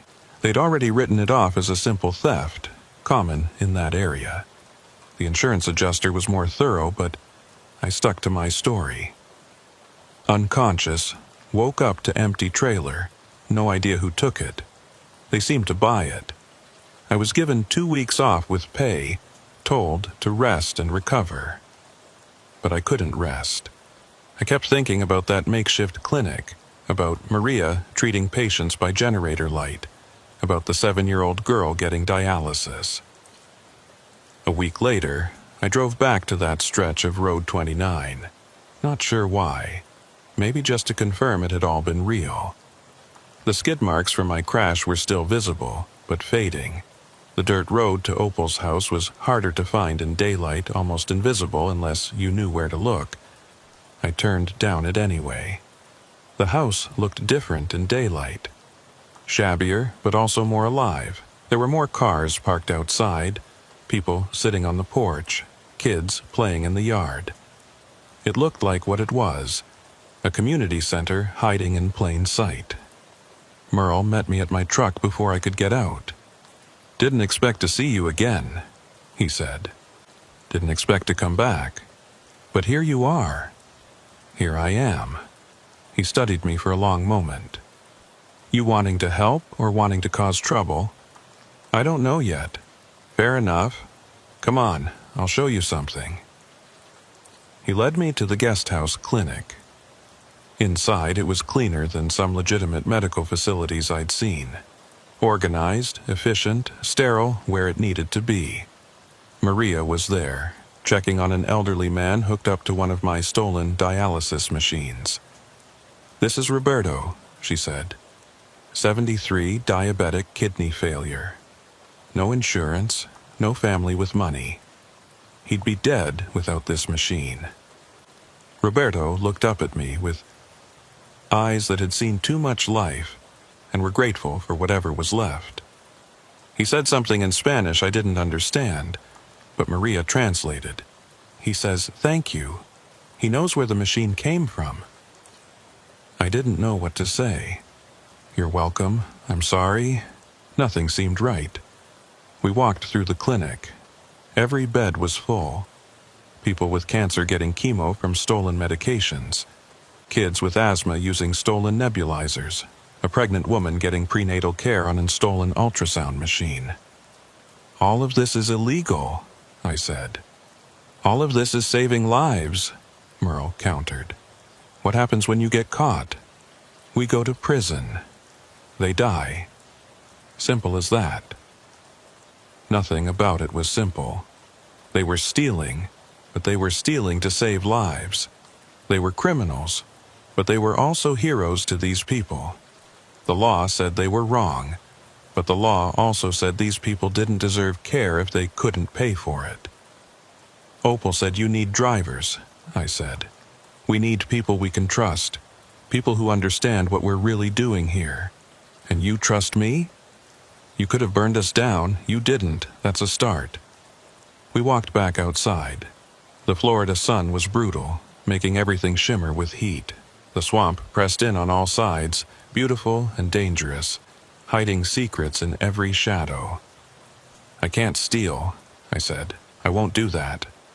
We're not asking you to. We need someone to move supplies between our sites. Medications from sympathetic pharmacies, equipment from donors, patients who need transport. All technically legal, just under the radar. And if I get caught, you're a trucker giving people rides and moving medical donations. Nothing illegal about that."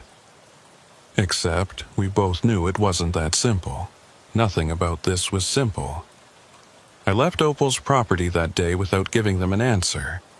Told Merle I needed more time to think, and he said they'd wait. But we both knew I was already in too deep. I'd seen too much, knew too much. Whether I helped them or not, I was now part of their secret. The 2 weeks of paid leave passed slowly. I stayed in Jacksonville, trying to return to normal life, but normal didn't exist anymore. Every time I saw a news story about healthcare costs, about people dying because they couldn't afford insulin or cancer treatment, I thought about that clinic in the swamp. Then something happened that made my decision for me. I was at a truck stop off I-95, grabbing coffee and checking my phone for new load assignments, when I overheard 2 drivers talking. "You hear about that bus down near Immokalee?" one said. "Feds raided some medical warehouse, found millions in stolen equipment." My blood went cold. I moved closer, pretending to look at the snack selection. "Yeah, heard about that," the other driver said. "But here's the weird part. They also found a bunch of sick people. Migrants mostly. Feds had to call in ambulances to take them to real hospitals. What happens to them now? Who knows? Probably get deported if they're illegal. Damn shame. Some of them looked pretty bad." I left without my coffee. In my truck, I called the number Opal had given me. Merle answered on the first ring. "It's Clyde. I heard about Immokalee." "Wasn't us," he said quickly. "But we knew them. Good people doing the same work." "What happened to the patients?" "Scattered. Some to hospitals where they'll get stabilized, then kicked out. Some into hiding. Some probably didn't make it." His voice was bitter. 15 people were getting regular dialysis there. Now they've got nowhere. "Can you help them?" "We're trying, but we're already over capacity. And now the heat's on. Feds are looking for similar operations." There was a pause, then he said, "We're moving some of our critical patients tomorrow night. Need to spread them out to safer locations. Could really use someone who knows how to drive without attracting attention." "Where and when?" He gave me the details. Against every instinct I'd developed in 18 years of legitimate trucking, I agreed to help. The next night, I showed up at a warehouse in Fort Myers with my personal pickup truck. Not the best for moving people, but less conspicuous than anything commercial. Merle was there with Opal and 2 other people I didn't recognize. "Change of plans," Merle said. "Feds are watching the highways. We need to take back roads, stay off the grid." "How many people are we moving?" 12, 3 vehicles, 4 each. You'll take the dialysis patients. They're the most critical." He introduced me to my passengers. 2 elderly women, both Cuban immigrants who spoke little English. A middle-aged black man named Jerome, who looked like death warmed over. And a teenage girl, maybe 16, who Merle said was the daughter of migrant workers.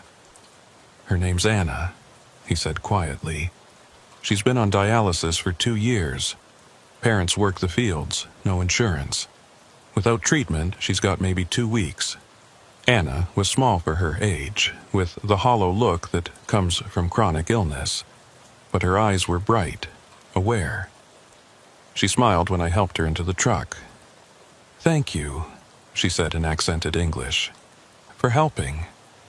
"Just doing what's right," I said, though I wasn't sure if that was true. We drove in convoy, taking state roads and county highways I'd never seen before. Merle led in his truck, me in the middle, Opal bringing up the rear. We had GPS coordinates for safe houses along the route, places to stop if needed. The first hour was smooth. My passengers were quiet, the two elderly women holding hands, Jerome sleeping, Anna staring out at the darkness. Then Merle's brake lights flashed 3 times, the signal for trouble. A police checkpoint ahead. Not federal, just local cops, but still dangerous. We couldn't turn around without looking suspicious. Merle pulled over about 100 yards before the checkpoint, and we followed suit. He jogged back to my truck. They're checking licenses and registration. Routine stuff, unless they decide to look closer. What do we do? Play it cool. You're giving friends a ride to Orlando. They're tired, not feeling well. Keep it simple. And if they want to search, then we're screwed. He went back to his truck and we rolled forward slowly. My hands were sweating on the wheel. The checkpoint was 2 cops, both young, looking bored. They were waving most cars through after a quick look at licenses. Merle went first. They checked his papers, shined a light in his truck bed, waved him through. My turn. The cop who approached looked like he'd rather be anywhere else. He took my license, glanced at it, handed it back. Where you headed? Orlando. Taking some friends to a family thing. He shined his flashlight through the back window. The light hit Anna's face, and she smiled weakly. The cop paused. She okay? Long drive, I said. She gets carsick. He looked at her for another moment. Anna, smart girl that she was, closed her eyes and leaned against the window like she was trying not to throw up. The cop stepped back. Drive safe. We were through. I watched in my mirror as Opal approached the checkpoint. The same cop checked her papers, but something was different. He was on his radio, looking at her license, then at her truck. Another cop joined him. Shit, Jerome said from the back seat. He was awake, watching. They made her. I wanted to stop, to help somehow, but Merle's truck kept going and I had to follow. In the mirror, I saw them asking Opal to step out of her vehicle. She did, calm as could be. They were searching her truck now. My phone buzzed. Text from Merle. Keep going, meeting point Charlie. I knew where that was. A closed rest stop about 20 miles ahead. We drove in silence, everyone aware that something had gone wrong. Anna was crying quietly. Jerome kept checking his phone for news. At the rest stop, Merle was already on his phone, making calls. His passengers, 4 people I hadn't met, huddled near his truck, looking scared. They arrested her, he said when I walked over. Deputy Cole just texted. They found medical supplies in her truck, nothing illegal technically, but enough to raise questions. What do we do? We keep going, get these people to safety. Opal knew the risks. We can't just leave her. We can't help her by getting caught, too. He looked at the scared people relying on us. She'd want us to finish this. We redistributed the passengers. Some of Opal's riders came with me, others with Merle. 8 people in my truck now, crammed in like sardines. It was dangerous, illegal, but leaving them behind was a death sentence. The rest of the drive was a nightmare. Every set of headlights could be cops. Every shadow could hide a roadblock. Anna's breathing was getting worse, and Jerome kept checking her pulse. She needs treatment soon, he said. He'd been a paramedic before his kidneys failed. Like tonight soon. We made it to Orlando just after 3 a.m. The safe house was a rundown apartment complex where nobody asked questions. Maria was waiting with basic medical equipment. She took one look at Anna and started working immediately. She's in crisis, Maria said. I can stabilize her, but she needs real dialysis within 24 hours.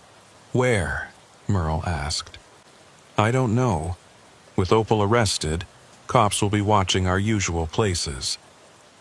That's when I made a decision that would change everything. I know a place, I said. Private clinic in Gainesville. Owner's a friend from my Navy days. He might help. Might? He's helped before. Under the table stuff for veterans who lost benefits. He's got the equipment. Merle looked at me with something like respect. Call him. It took some convincing, but Danny agreed to open his clinic after hours. Said he could do it once, maybe twice, but not regularly. It would have to do. I drove Anna myself, just the two of us to avoid suspicion. She was barely conscious by the time we arrived. Danny was waiting at the back door, wheelchair ready.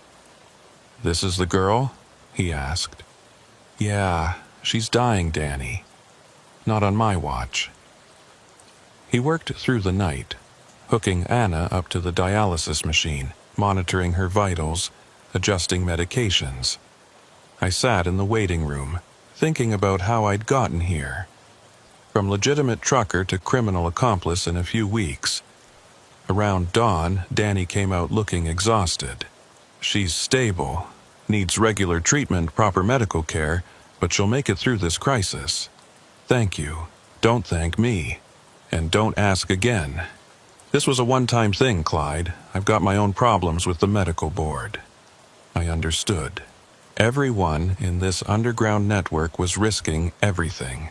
Licenses, freedom, lives, all to help people the system had abandoned. I drove Anna back to the safe house. Maria had good news. She'd found another clinic willing to take some patients. Bad news was it was in Texas, and transport would be difficult with increased surveillance. "I'll do it," I said. "Give me a few days to set up a legitimate run to Houston. I can take 4, maybe 5 people."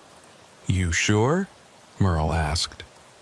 "After this, you're really one of us. No going back." I crossed that line when I kept quiet about the theft. Might as well do some good if I'm already damned. Over the next few days, I arranged everything. Got a legitimate load heading to Houston, rented a larger sleeper cab, modified it with hidden compartments for medical equipment. It wasn't professional, but it would work. The day before the run, I got news about Opal. She'd been released on bail, charges reduced to possession of stolen property. Her lawyer, paid for by those mysterious donors, was confident he could get her off with probation. But the authorities were watching her now. The house, the clinic, all of it was compromised. "We're shutting it down," Merle told me. "Moving everything. Destroying what we can't move. Starting over somewhere else. Where? Better you don't know. Plausible deniability." The run to Texas went smoothly, too smoothly. I kept waiting for something to go wrong, but it was just miles of highway and scared people trying to stay quiet in hidden compartments. We made it to Houston, delivered both the legitimate cargo and the human one. The clinic in Texas was better equipped than Opal's had been. Real doctors who'd lost their licenses for various reasons, mostly speaking out against insurance companies or pharmaceutical price gouging.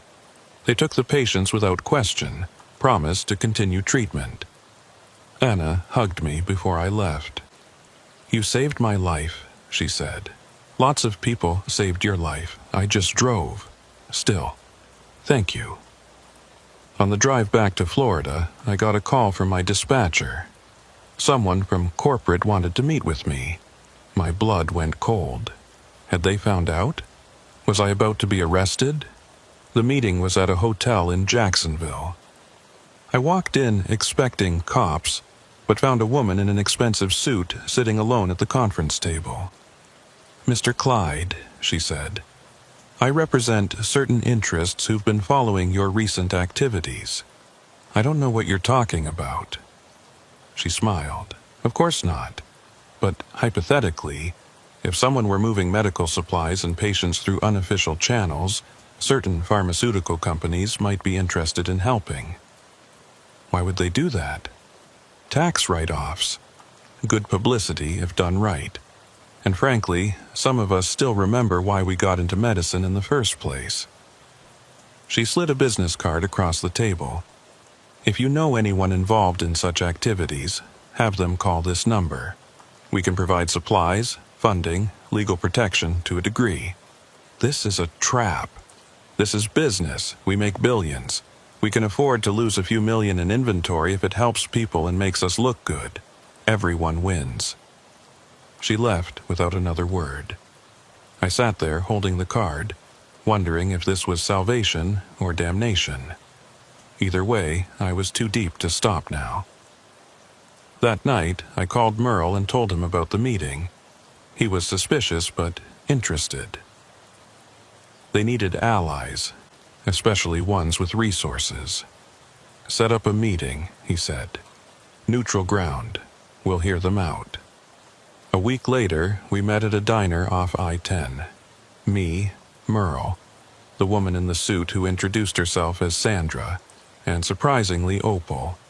She looked older, worn down by her arrest, but still determined. "Here's the deal," Sandra said. "We provide expired but still effective medications, equipment that's been replaced but still works, and occasionally financial support. You distribute it, keep people alive, everybody looks the other way." "What's the catch?" Opal asked. "No publicity, no exposés, no pointing fingers at the system. You work quietly, we help quietly. And if we get caught, you're on your own. We never heard of you." It wasn't perfect. It was actually pretty terrible. But it was better than nothing, and nothing was what these people had without us. We agreed. That was 6 months ago. Since then, I've made dozens of runs, delivered medicine, moved patients, transported equipment. I'm not proud of breaking the law, but I'm not ashamed of saving lives either. The network is bigger now. More drivers, more safe houses, more sympathetic medical professionals. Sandra's company keeps us supplied, though never directly. Everything goes through intermediaries, cutouts, deniable channels. Merle runs security, vetting everyone who wants to join. He's paranoid, but that paranoia keeps us safe. He caught 2 federal informants trying to infiltrate last month.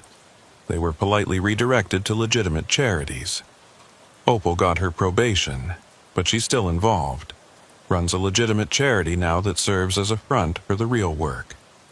She's the heart of the operation, the one who reminds us why we're doing this when things get hard. And things do get hard. We've lost people. Patients who couldn't get treatment in time. Volunteers who got arrested. A doctor who was murdered, though officially it was a robbery gone wrong. Deputy Cole is still with us, though he's more careful now. His daughter's stable, getting regular treatment at one of our clinics. He provides intelligence, warns us about raids and investigations. The guilt eats at him, but his daughter's life matters more than his conscience. Everything fell apart on a humid Tuesday in October. I should have seen it coming. The signs were all there. Increased police presence on our usual routes. Informants going dark. That feeling in your gut when something's about to go sideways. I was making what should have been a routine run from Jacksonville to Miami. Officially hauling auto parts. Unofficially transporting insulin and heart medications that Sandra's company had written off as damaged in shipping. The kind of damage where the box is dented, but the medicine's perfect. My passengers this time were a family of 3, father, mother, and their 10-year-old son who was diabetic. They'd been buying insulin from Canada, driving up once a month until the father lost his job and they couldn't afford the gas anymore. Without our network, the kid would be dead in weeks. We were just south of Fort Pierce when I noticed the tail. Black SUV, hanging back but matching my speed perfectly. Then another one appeared. Different lane, same pace. Federal agents, had to be. I called Merle on the burner phone. "I've got company. How many?" "2 that I can see, maybe more. Where are you?" I gave him the mile marker. There was a long pause. Take exit 131. There's a warehouse district. We have a contingency there. But when I tried to take the exit, the SUVs moved in, boxing me out. They wanted me on the highway, away from anywhere I could ditch cargo or passengers. This was a coordinated operation. Can't exit, I told Merle. They're hurting me. Then it's blown. Protocol 7. Protocol 7 meant destroy everything. Every phone, every document, every connection to the network. Save yourself and pray everyone else does the same. I hung up and pulled the battery from the phone, tossing both pieces out the window at different mile markers. The family in my sleeper cab was panicking. I could hear them whispering in Spanish, the kid crying. Stay calm, I called back. When we stop, say nothing. You're hitchhikers. I picked you up at the last rest stop. You don't know me, I don't know you. 10 miles later, they made their move. Sirens, lights, the whole show. I pulled over, knowing it was over, but hoping maybe, just maybe, our lawyers could work something out. The agents were professional, efficient. They had me out and cuffed before I could say a word. Another team was already searching the cab, finding the hidden compartments with the ease of people who knew exactly where to look. We'd been betrayed. Someone on the inside had given us up. They separated us immediately. The family went in one vehicle, I went in another. As they drove me away, I saw more units arriving. Crime scene tape going up. They were going to tear my truck apart, catalog every pill, build their case meticulously. The federal detention center in Miami was cold, sterile, nothing like the county jails I'd seen in movies. They processed me like I was cargo, fingerprints, photos, medical check, cell assignment. No phone call, not yet. That would come later, after they'd had time to work on me. The interrogation started the next morning. 2 agents, one male, one female, both looking like they'd rather be anywhere else. Mr. Clyde, the woman said, opening a file thick with papers. You're looking at federal trafficking charges, interstate commerce violations, conspiracy, 20 years minimum if convicted. I want a lawyer. Of course. But here's the thing, we don't want you. You're a small fish. We want the network. Give us names, locations, supply chains, and we can make a deal. Lawyer. They tried for another hour, showing me photos from my truck, from other busts they'd made. Pictures of Opal's house, of Merle, of Maria. They had so much, but they wanted more. They wanted everything. Finally, they gave up and let me call a lawyer. The number I'd memorized connected me to someone Sandra had arranged, a former federal prosecutor who knew the system inside and out. Don't say anything, he told me. I'll be there in 2 hours. His name was Richardson, and he looked like he'd stepped out of a legal drama. Silver hair, expensive suit, briefcase that probably cost more than I made in a month. They've got you cold on the possession charges, he said after reviewing the evidence. But the trafficking charges are harder to prove. We might be able to plead down to simple possession, get you 5 years, out in 3 with good behavior. What about the others? What others? You don't know any others. You're a trucker who made bad decisions. That's your story. But the feds weren't interested in that story. They wanted the whole network, and they were willing to squeeze everyone to get it. Over the next week, I learned about the scope of their operation. They'd been watching us for months, maybe longer. They had surveillance footage, wiretaps, financial records. They'd arrested 17 people in coordinated raids across 3 states. Opal was in custody. Merle was on the run. Maria had been detained by ICE. The safe houses were raided, the clinics shut down. Patients were scattered, some to legitimate hospitals, others just vanishing into the system's cracks. Deputy Cole made the news when he ate his gun rather than face arrest. Left a note saying he was sorry, that he just wanted to save his daughter. She died 2 weeks later when her parents couldn't afford the treatment. The prosecutors offered me deal after deal. 10 years if I testified against Opal. 5 if I gave them Merle's location. 2 if I could deliver the pharmaceutical connection. Richardson advised me to take a deal. Any deal. They've got enough to put you away for 20. Don't be a hero. But I kept thinking about Anna, about Roberto, about all the people who were alive because of what we'd done. How could I betray that? How could I help destroy the only thing keeping them alive? Then Sandra visited, not directly. That would be too risky. But Richardson delivered her message. Take the deal, he said. Give them something, anything. The network is already rebuilding. New people, new routes, new methods. Your sacrifice won't save the old system because it's already gone. So I should just roll over?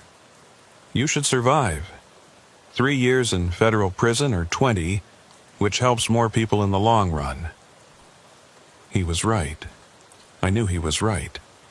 But it still felt like betrayal. I gave them Opal's house. Told them about the clinic there, the medical equipment, the distribution system. But I claimed I never knew who ran it. Never met anyone except the old woman who'd helped me after my crash. Partial truth, partial lie. Hopefully enough to satisfy them. They wanted more. Where did the supplies come from? Who were the doctors? Where were the other clinics? I don't know, I said to every question. I just drove. They told me where to go, what to carry. I never asked questions. It wasn't enough for the prosecutors, but it was something. They offered 8 years, final offer. Richardson said to take it. The day before I was supposed to sign the plea deal, I got a message. Not directly. Nothing in federal detention is direct. But another inmate, guy named Torres, sat next to me at lunch. Merle says to hold out, he whispered. 24 hours. Then he was gone, back to his table, and I was left wondering what could change in 24 hours. What changed was everything. That night, news broke that several pharmaceutical companies were under federal investigation for price fixing and illegal distribution practices. Whistleblowers had come forward with documents showing they'd been deliberately destroying medication to keep prices high while selling expired drugs to foreign markets. Sandra's company was at the center of it. By morning, the entire narrative had shifted. We weren't criminals stealing medicine. We were witnesses to corporate crimes. The medications we'd been distributing were ones that should have been available at affordable prices but weren't because of illegal business practices. Richardson arrived looking like he'd won the lottery. The government's dropping most of the charges, he said. They need you as witnesses in the corporate case. Time served plus probation. You'll be out by the end of the week. What about the others? Similar deals. Opal's already out. Maria's ice hold was lifted. Turns out she actually does have valid credentials, just from a school the AMA doesn't recognize. And Merle was never actually arrested. He got away. Richardson smiled. He was never running. He's been working with a different federal agency this whole time. DEA. Apparently, some of those pharmaceutical executives were also moving opioids off the books. Merle was gathering evidence. I sat there, stunned. Merle was federal? Had this whole thing been a setup? A sting operation? But Richardson had more. He wants to see you when you get out. 3 days later, I walked out of federal detention into humid Florida sunshine. Opal was waiting in her old Ford pickup, looking tired but smiling. "Come on," she said. "Let's go home." But home wasn't the house in the swamp. That had been seized was now a crime scene. Home was a new place, a legitimate medical clinic in Immokalee funded by a class action settlement against Sandra's company. Merle was there, looking exactly the same except for the DEA badge on his belt. "You're a Fed," I said. "Sometimes. It's complicated." He walked me through the clinic, which was beautiful. Real equipment, licensed doctors, everything above board. This is what we were always working toward, making it legitimate. So it was all a scam? No, it was all real. The patients, the need, the network. I just happened to be working two angles, helping people while building a case against the real criminals. And Sandra? Under indictment. 20 counts of federal violations. She'll probably get more time than any of us would have. But she was helping us. She was using us. Tax write-offs, remember? They were claiming those medications as destroyed while we distributed them. Insurance fraud on top of everything else. It made sense in a twisted way. Everyone had been using everyone else. The pharmaceutical companies used us to move product they couldn't legally sell. We used them to get medicine for people who needed it. The feds used all of us to build their case. What happens now? I asked. Now we do it right, Opal said, joining us. The clinic's legal, funded by settlements and grants. We can help people without breaking the law. And you want me involved? We need drivers, Merle said. Legal ones. Patient transport, supply runs, all above board. After everything that happened. Because of everything that happened. You kept your mouth shut when it mattered. You protected people. That's rare. I looked around the clinic. It was full of patients, some I recognized from the illegal operation. Anna was there, getting her regular dialysis, looking healthier than I'd ever seen her. Her parents were with her, both crying with relief. What about the people we couldn't save? Deputy Cole's daughter? We can't save everyone, Opal said quietly. But we save who we can. That has to be enough. I took the job. Legitimate medical transport, fully licensed and insured. The pay wasn't as good as long-haul trucking, but it was enough. More importantly, it was legal. No more looking over my shoulder. No more hidden compartments. No more choosing between the law and doing what's right. But sometimes, late at night when I'm driving medical supplies to the clinic, I think about the network. Not our small operation, but the bigger system. The one where medicine is a business, where profit matters more than people, where being poor is effectively a death sentence. That system is still there, still grinding people up, still forcing desperate choices on good people. The clinic helps, but it's a band-aid on a bullet wound. For every person we save, 10 more slip through the cracks. Merle says change takes time, that the federal cases will lead to reform. Opal says we do what we can with what we have. Maria, who now works at the clinic with her credentials finally recognized, says at least we're not hiding anymore. They're all right in their own way. But I know the truth. Somewhere out there another network is forming. Other trucks are carrying hidden cargo. Other people are making the same desperate choices we did. Because the system hasn't changed. Not really. We just got lucky. Caught up in a bigger game that worked out in our favor. The next group might not be so fortunate. I've been doing legitimate medical transport for 6 months now. It's good work, honest work. But every time I pass a broken-down truck on the highway, every time someone approaches me at a truck stop with that desperate look in their eyes, I wonder if they're part of something bigger. Something necessary but illegal. Something that saves lives while breaking laws. And every time I keep driving, because I've learned something important. Sometimes the legal thing and the right thing aren't the same. Sometimes good people have to do bad things to help others. And sometimes, if you're very lucky, you get a chance to do both. But luck runs out. It always does. And when it does, people die. Last week, I heard about a new network operating out of Georgia. Same model. Stolen medical supplies, underground clinics, desperate people helping desperate people. The FBI's already investigating. People will go to prison. patience will lose care. The cycle continues, and I keep driving, legal and safe, wondering if I'm still one of the good guys or if I've just gotten better at looking away. The truth is, there are no good guys in this story. Just people trying to survive in a system that values profit over life. We did what we had to do, and we were lucky enough to walk away. But somewhere tonight, in a swamp, or a warehouse, or a hidden clinic, someone else is making the same choice we did. God help them, because the system won't. The name's Rufus, and I've been driving trucks since before GPS was a thing. 32 years on the road, most of them hauling through Florida's backroads where the swamps eat the highways and the humidity rusts everything that sits still too long. I thought I'd seen everything these roads had to offer. I was wrong.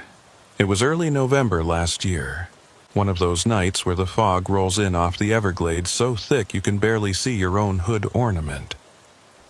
I was deadheading back from a run to Key West, my trailer empty, just trying to make it back to Ocala before sunrise.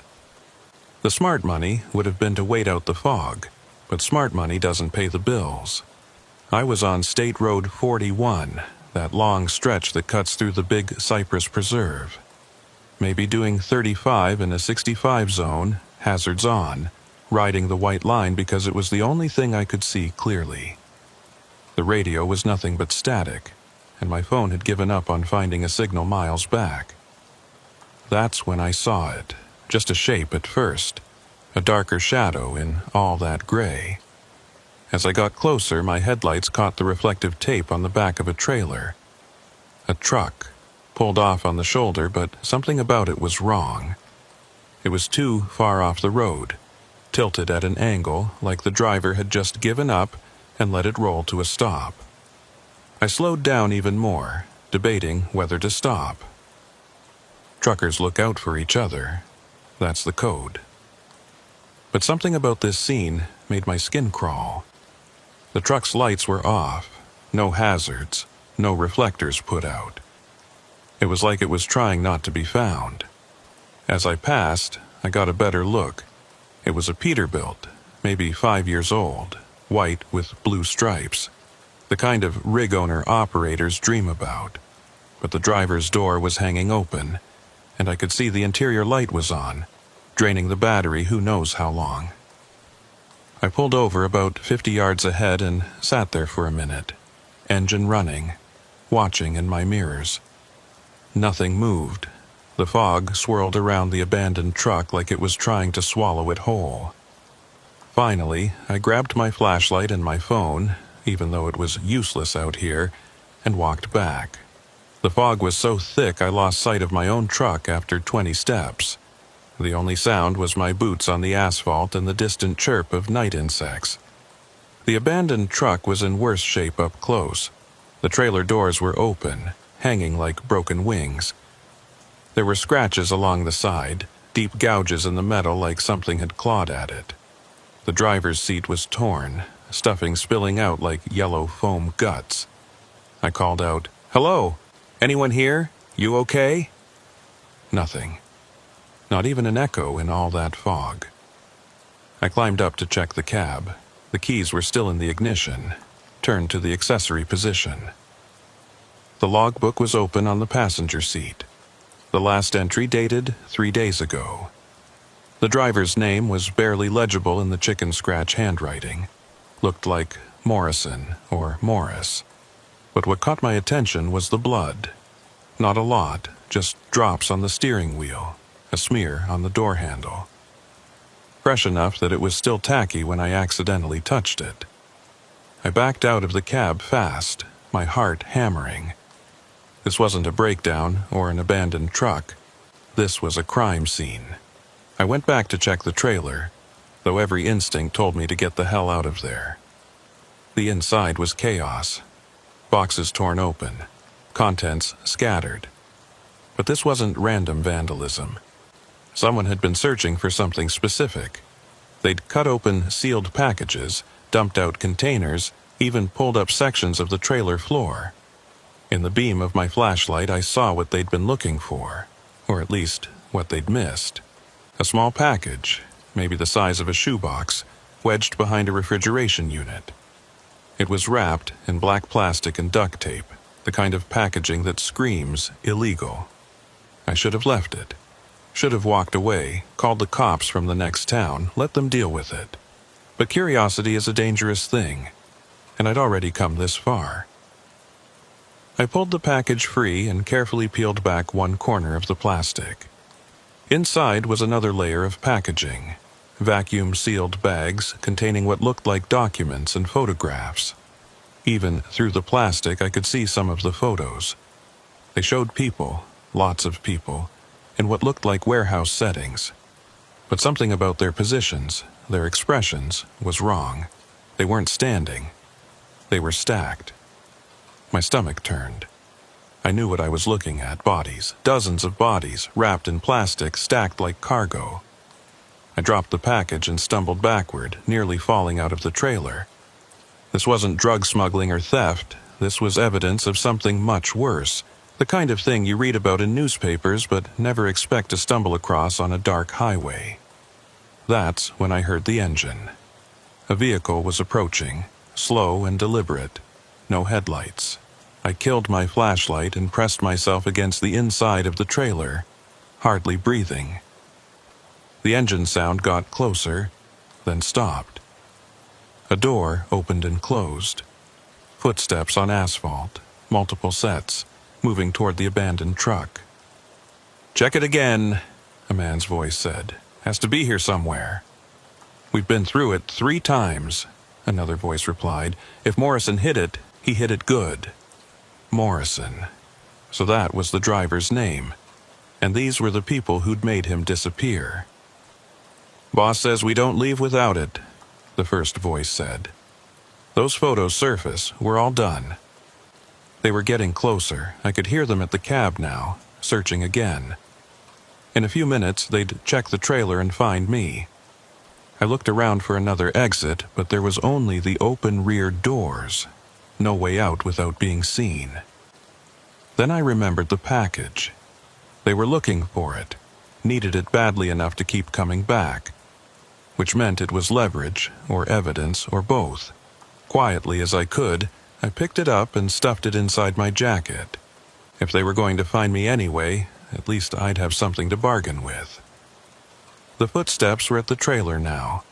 A flashlight beam swept across the interior, missing me by inches. I held my breath, pressing further back into the shadows. "Wait," one of them said. "Someone's been here." "What do you mean?" "Look at the dust.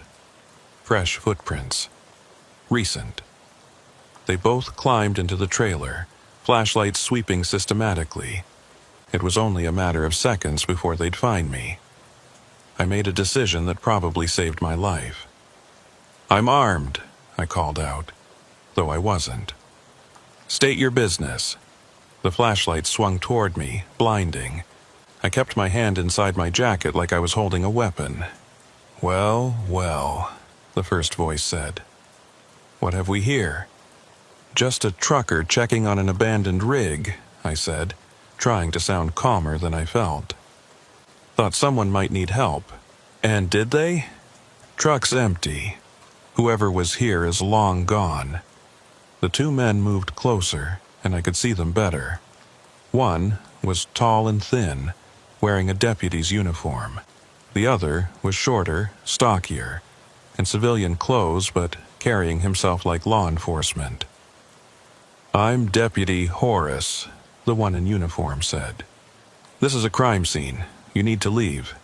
"Happy to," I said. "Just doing my civic duty, checking on a fellow driver." "Find anything interesting?" the civilian asked, his eyes locked on mine. "Empty truck, open trailer, nothing else."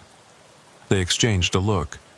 Deputy Horace stepped closer, his hand moving to his service weapon. "You sure about that? Because you seem nervous for someone who found nothing." "Abandoned truck in the middle of nowhere, blood in the cab? Yeah, I'm nervous. Wouldn't you be?" "Blood?" The civilian seemed genuinely surprised. "You went in the cab?" "Checking for the driver. Thought he might be hurt." Another exchange of looks. They hadn't known about the blood, which meant they hadn't been the ones who hurt Morrison. So, who had? "We're going to need you to come with us," Deputy Horace said, "for questioning." "Am I under arrest?" "Not yet. But you're a witness to a crime scene. We need a statement." I knew if I went with them, I'd end up like Morrison. Disappeared. But I also knew I couldn't outrun them, not out here. I needed to buy time, create an opportunity.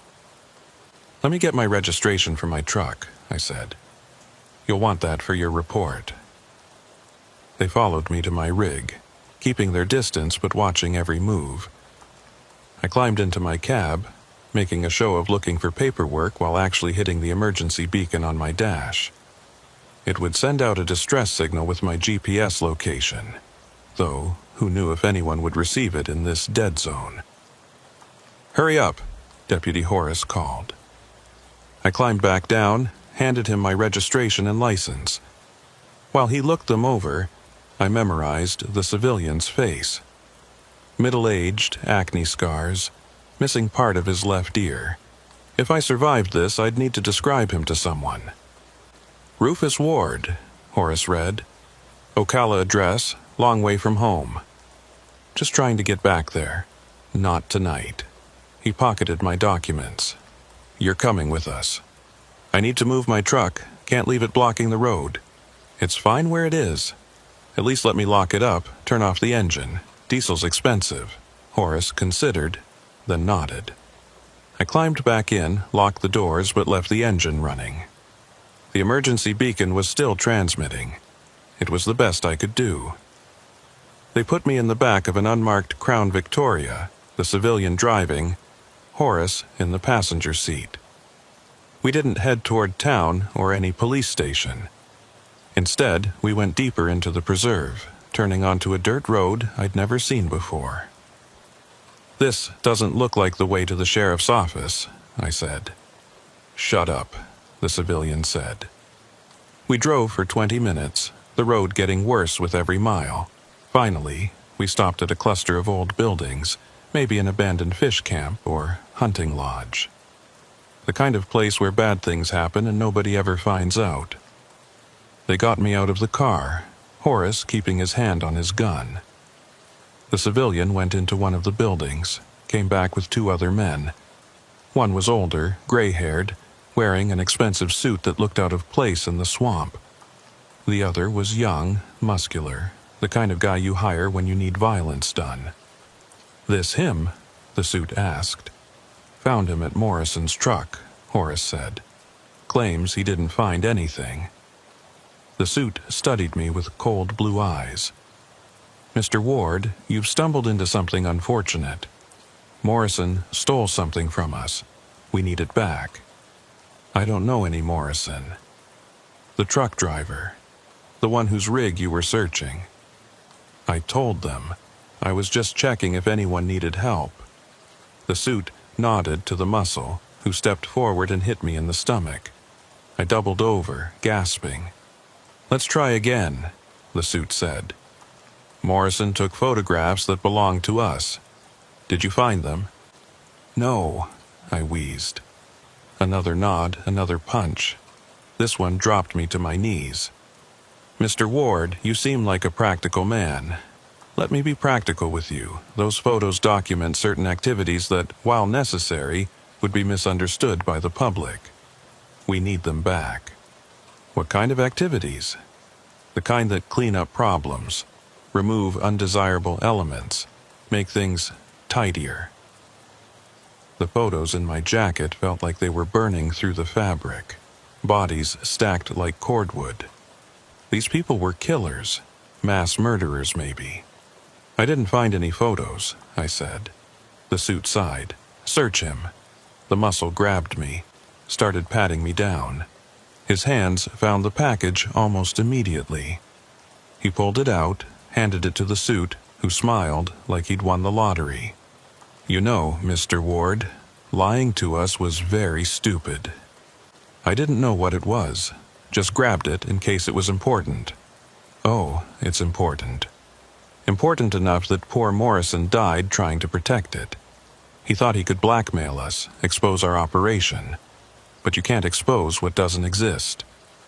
He opened the package, checking the contents. His smile faded. Where the rest? The rest? This is only half. Morrison had more. Where are they?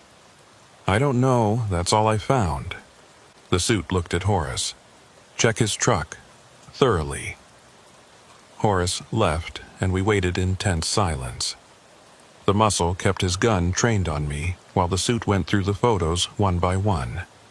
Even from where I knelt, I could see enough. Bodies, dozens of them.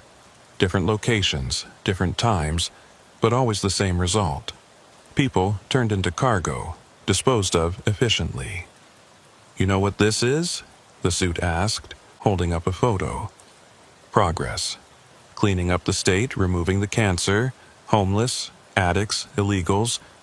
People who contribute nothing take everything. Those are human beings. Were human beings. Now they're statistics that will never be recorded. Problems that solved themselves. Horace came back, shaking his head. Truck's clean, but his emergency beacon is active. We might have company soon. The suit's expression darkened. How long? Could be hours in this dead zone. Could be minutes if someone was close. Then we need to clean this up quickly. He turned to the muscle. Put him with Morrison. Make it look like a drug deal gone bad. Where's Morrison? I asked, though I didn't really want to know. Feeding the gators, what's left of him. You'll be joining him soon. The muscle grabbed my arm, started dragging me toward one of the buildings. This was it. I was going to die in a swamp, become another missing trucker statistic. Then we heard the sirens. The sirens were getting closer, but the suit didn't panic. He pulled out his phone, made a quick call. We have a situation at the camp. Need immediate containment. He listened for a moment. Yes, dispatch them all. Full clean protocol. He hung up and looked at Horace. They're sending our units. We have maybe 10 minutes before the real cops get here. Our units? I asked. You didn't think Deputy Horace was our only friend in law enforcement, did you? The suit said. We have a network, Mr. Ward. People who understand that sometimes the law needs help staying clean. The muscle still had me by the arm, his grip tight enough to bruise. The sirens were maybe 5 minutes out now, multiple vehicles from the sound of it. Put him in the shed, the suit ordered.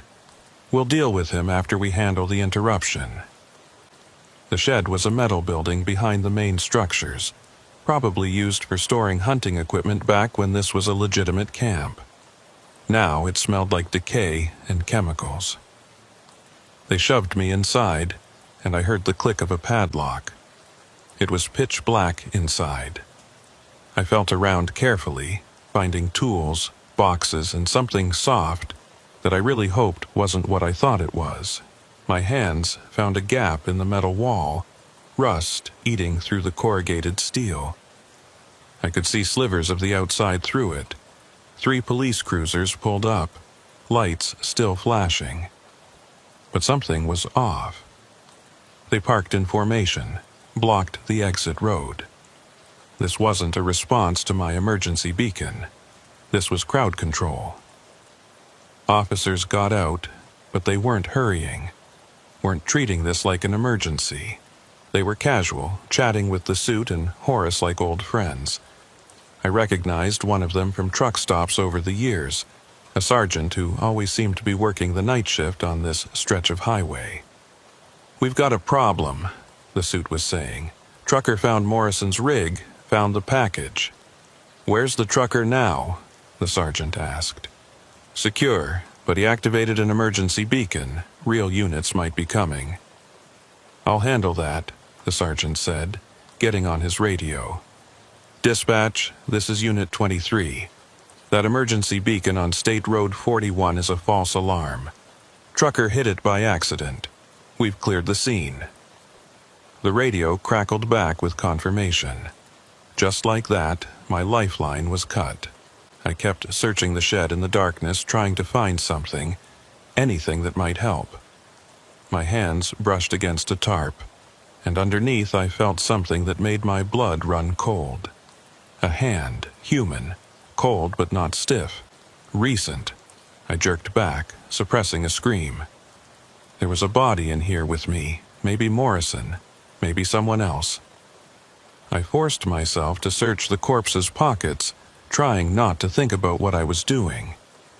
I found a wallet, a phone, and something that felt like a flash drive.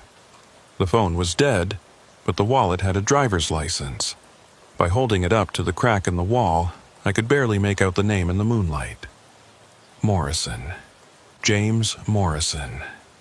So they hadn't fed him to the gators after all.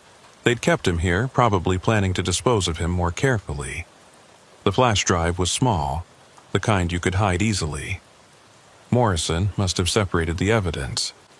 Kept some photos in the truck as a decoy while the real proof was on him. These people had tortured him, killed him, and still hadn't found it. Outside, they were discussing what to do with me. I could hear fragments of conversation. Make it look like an accident. Too many questions. Just another missing trucker. Then a new voice, female, older. You boys making a mess again? Everyone went quiet. I pressed my eye to the crack, trying to see who commanded that kind of respect. A woman stood by one of the police cars, probably in her 60s, wearing regular clothes but carrying herself like royalty. Even in the bad light, I could see the others defer to her. Mabel, the suit said, and for the first time he sounded nervous. We weren't expecting you. Clearly, Mabel said. I heard you lost Morrison's package. We recovered it. The trucker had it. Half of it. Where's the rest? We're working on that. Mabel walked over to the shed, and I backed away from the wall. She stood outside for a moment, then spoke loud enough for me to hear. Mr. Ward, is it? You're in quite a predicament. I stayed silent. Morrison was one of ours, she continued. Thought he could turn whistleblower, expose our little cleaning service, but he didn't understand the scope of what we do. Neither do you. I understand you're murderers, I said through the wall. She laughed, a sound like breaking glass. Murder implies the victims matter. What we do is pest control. Remove the elements that drain society. The homeless who refuse help. The addicts who won't get clean. The illegals who bring crime and disease. You're insane. I'm practical. Do you know how much the state spends on homeless services? On repeatedly arresting the same addicts? On processing illegals who just come back? We offer a permanent solution. You mean genocide. Such dramatic language. We prefer social hygiene, and we're not the first. Every society throughout history has found ways to remove undesirable elements. We're just more efficient. The photos show dozens of bodies. Hundreds, actually, over the past 5 years.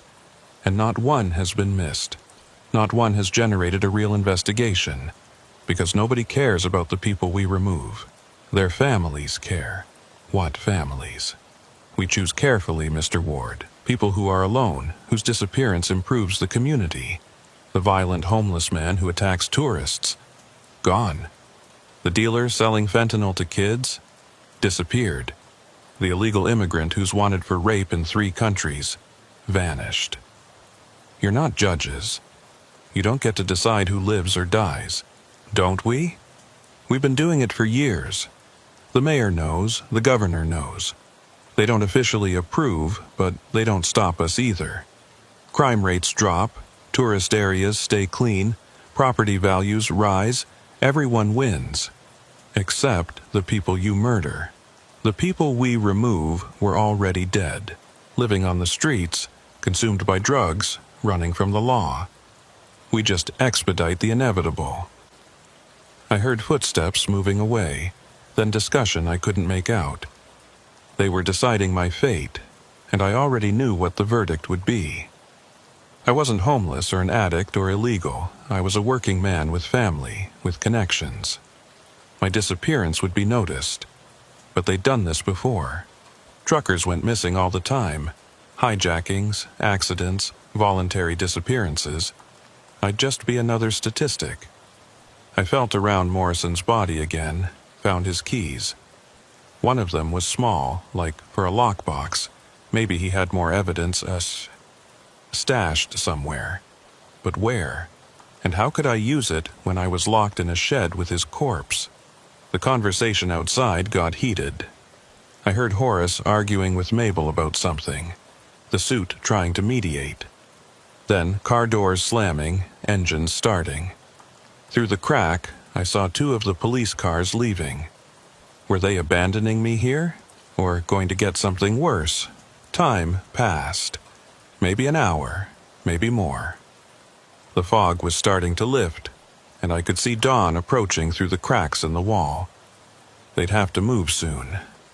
Can't dispose of bodies in daylight, even in a place this remote. The padlock rattled, the door opened, and Horace stood there alone, his service weapon drawn. "Come on," he said, quietly. I stepped out, expecting to be shot immediately, but Horace just motioned for me to walk toward the main building. Where is everyone? Handling another problem. Someone reported finding blood at Morrison's truck. Real cops this time. They had to go manage the scene, make sure nothing leads back here. And you're supposed to kill me while they're gone? That's the plan. We entered the main building. It had been an office once, maybe where the camp registered hunters or fishermen. Now it was a command center.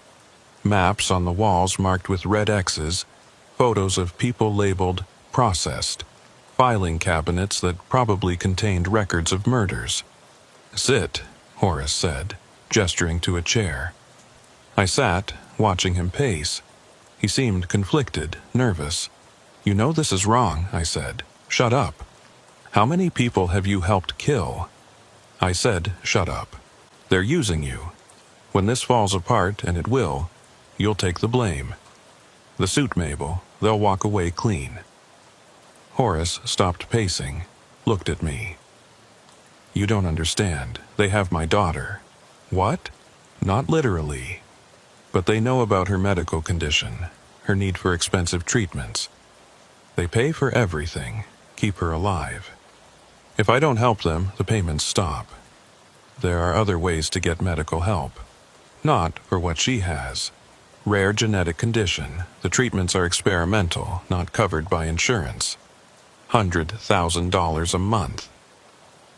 I thought about my own kids. Grown now, but still precious to me. What would I do to keep them alive? "Morrison had kids too," I said. "Did you know that?" Morrison was going to expose us. Would have sent dozens of people to prison. Ended the medical funding for families like mine. "So, you killed him?" "I didn't pull the trigger. But I didn't stop it either. There's still time to do the right thing." "The right thing?" He laughed bitterly. "The right thing would be letting my daughter die? The right thing would be letting the homeless overrun tourist areas. The right thing would be catch and release for criminals who just victimize more people? The right thing would be due process, trials, justice. Justice." He spat the word. "You know what justice is? It's a 13-year-old girl dying because society decided her life isn't worth the cost of keeping her alive. So you help murder others to save her." "Yes, and I'd do it again." We sat in silence for a moment. Outside I could hear birds starting their morning songs. Such a normal sound in such an abnormal place. "Morrison hid more evidence," I said finally. "More than just the photos." Horace looked up sharply. "Where?" "I'll tell you if you let me go." "I can't do that." "Then your daughter dies when this operation gets exposed." Because it will, with or without Morrison's evidence. You can't kill hundreds of people and keep it secret forever. We've done pretty well so far. But you're getting sloppy.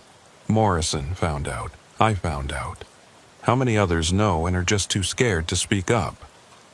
Horace was sweating now, the gun shaking slightly in his hand. If you let me go, I continued, I disappear. Change my name, move to another state, never speak of this. You get Morrison's evidence, destroy it. Keep your operation running. Mabel would never agree to that. Mabel doesn't have to know.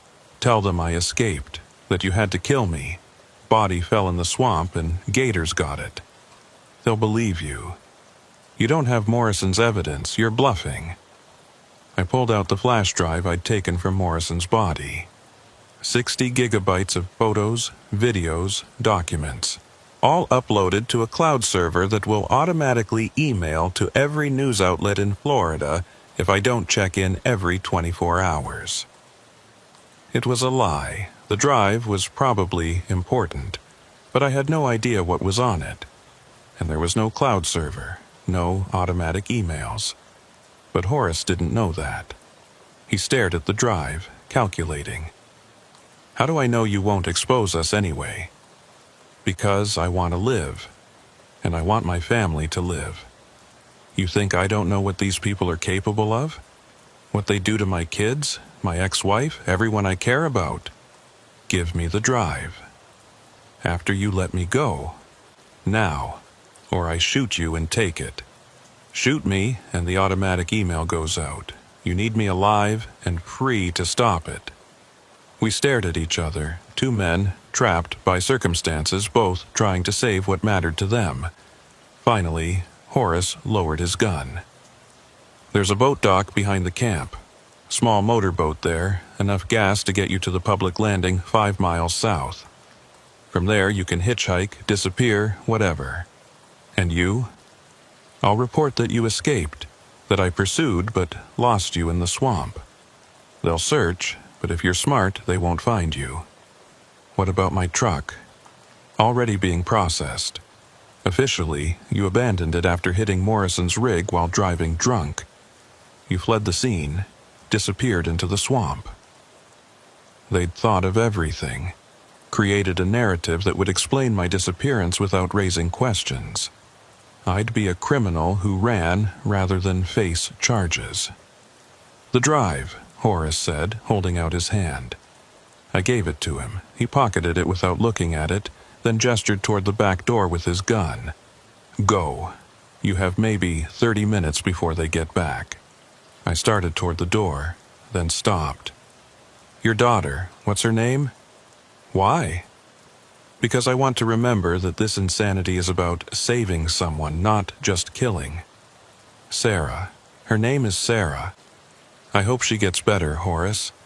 I really do. But not like this. Find another way. There is no other way. I left him there, standing in that office full of murder documentation, holding a flash drive that might or might not contain evidence of crimes that would continue regardless. The boat was where he said, a small, aluminum fishing boat with an old outboard motor. It started on the third try, coughing blue smoke. I navigated through narrow channels, following the sunrise, hoping I was going the right direction. The boat ran out of gas 3 miles from where Horace said the landing would be. I had to paddle the rest of the way using a broken oar I found under the seat, my arms burning with the effort. The sun was fully up by the time I reached the public dock, which was really just a concrete ramp and a parking area with 2 pickup trucks. I ditched the boat and started walking toward the road. No phone, no wallet. Horace had kept those. Just the clothes on my back and the knowledge of something horrible happening in the Florida swamps. A man loading fishing gear into one of the trucks looked at me suspiciously. I was soaking wet, muddy, and probably looked half crazy. You okay, buddy? He asked. Boat trouble, I said. Been out all night, you heading toward town? Naples, yeah. I'd appreciate a ride. Pay you for gas when I can get to an ATM. He studied me for a moment, then nodded. Hop in. His name was Carl, retired plumber who fished these waters twice a week. He didn't ask questions, just talked about base and weather while I tried to process what had happened. At a gas station in Naples, I borrowed his phone to call my ex-wife in Ocala. "Rufus, where the hell have you been? Your company's been calling. They said you abandoned your truck." "It's complicated. I need you to wire me some money. Western Union." "What's going on? Are you in trouble?" "I'll explain later. Please, just send $500. She agreed, worried but trusting. I gave Carl $50 for gas and his trouble, then caught a Greyhound to Tampa. I needed distance from that camp, from Mabel and her death squad. At a library in Tampa, I used a public computer to research. I started with Morrison's name, found an obituary dated 2 days after I'd found his body. Official cause of death, single vehicle accident. He'd left behind a wife and 2 kids in Tallahassee. Then I searched for missing persons reports along the highways I knew. The numbers were staggering. Dozens of truckers disappeared every year in Florida alone. Most were attributed to hijackings, voluntary disappearances, or accidents where bodies weren't recovered. But knowing what I knew now, I wondered how many had stumbled onto something they shouldn't have. How many had seen too much, asked the wrong questions, stopped to help when they should have kept driving. I spent 3 days in Tampa, sleeping in a cheap motel, trying to decide what to do. Going to the authorities seemed pointless. Mabel had made it clear they had people everywhere. The media might be interested, but I had no proof. The photos, the flash drive, all of it was gone. On the 4th day, I took a risk and called my dispatcher from a burner phone. "Rufus? Jesus Christ, where are you? The cops said you were drunk, crashed into another truck and ran." "That's not what happened." "Then what did happen?"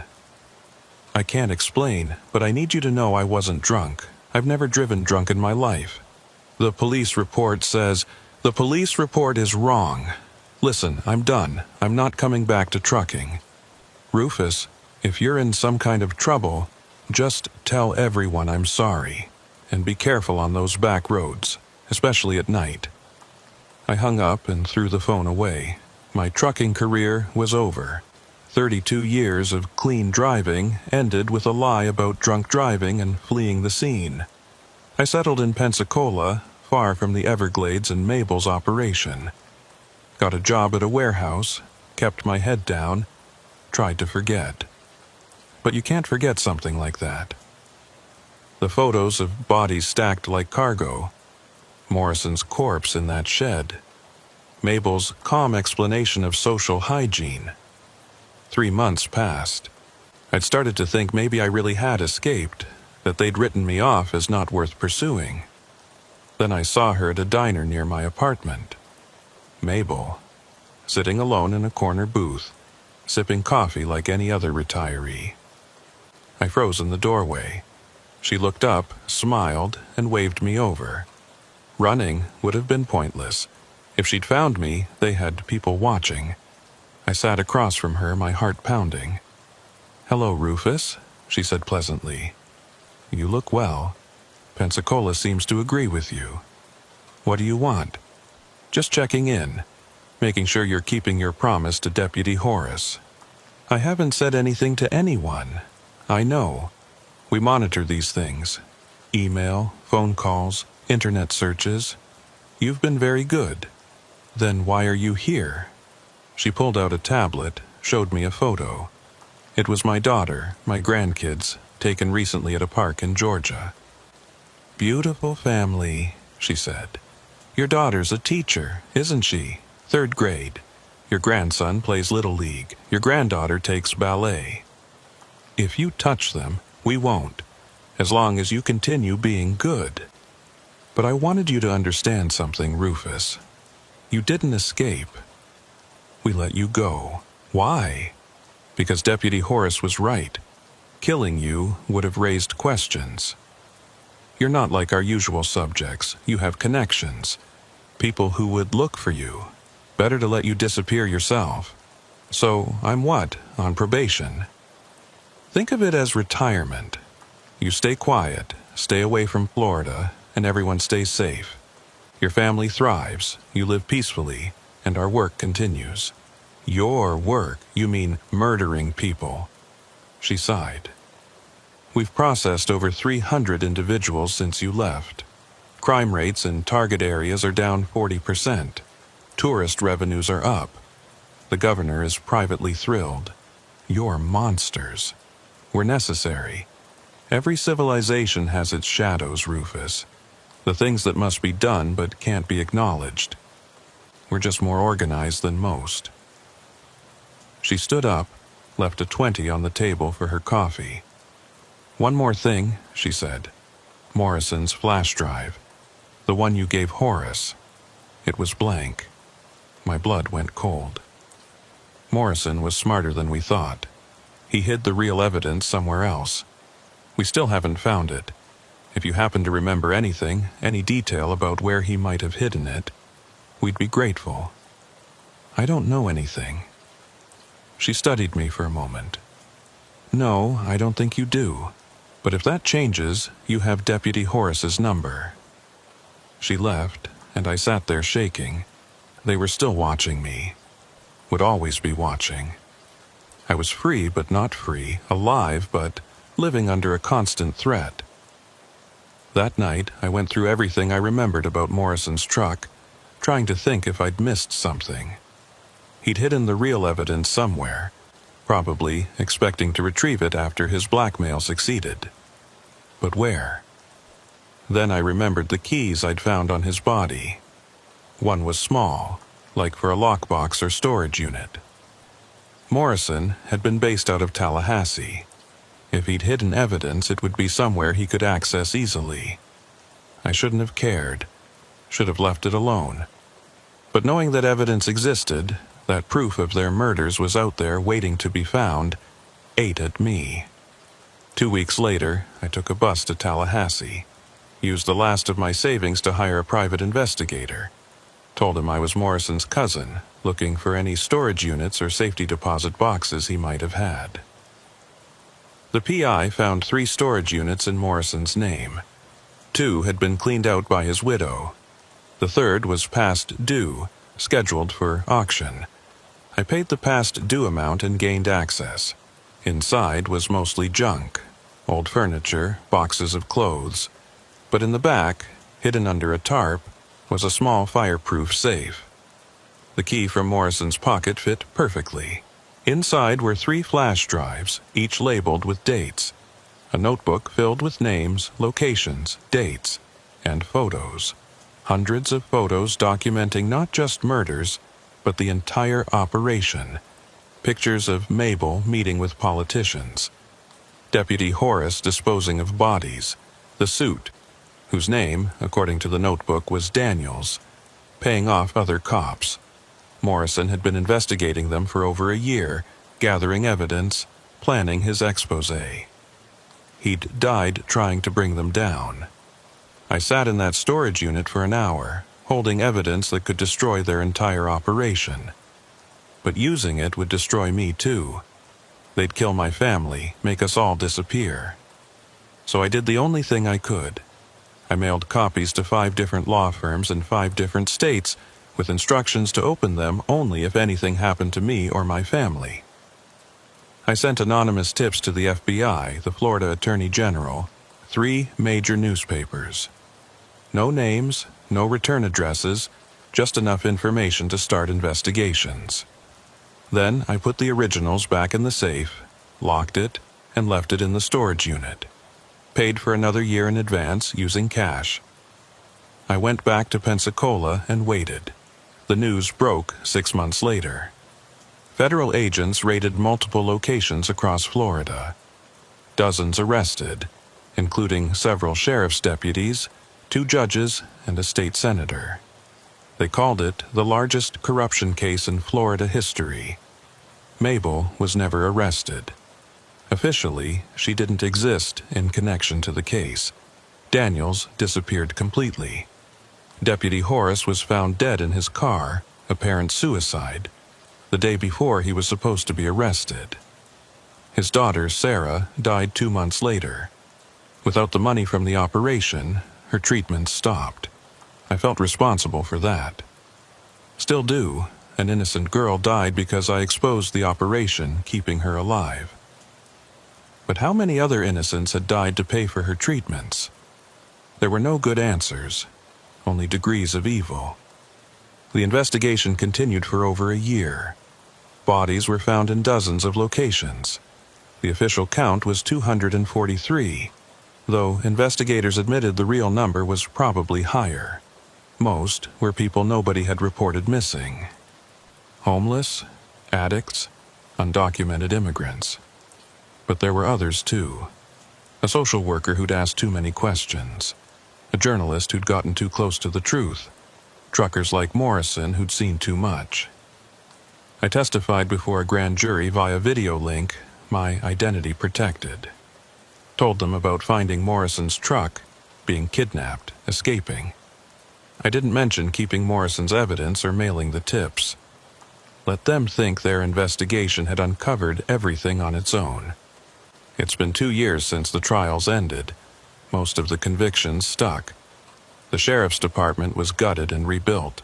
New policies, federal oversight, the whole 9 yards. The media called it a victory for justice, but I knew better. Mabel was still out there. So were others like her. The network had been damaged, not destroyed. Cut off one head, 2 more grow back. That's how these things work. I stayed in Pensacola, still working at the warehouse. Changed my name legally to Robert Wilson. Grew a beard, gained some weight, became invisible. The kind of man nobody looks at twice. But I couldn't stop watching the news from Florida. Every missing person report, every unidentified body, I wondered if they were starting again. Building a new network, learning from their mistakes. Then, last month I got a package at work. No return address. Inside was a single photo. Me, walking into the warehouse that morning.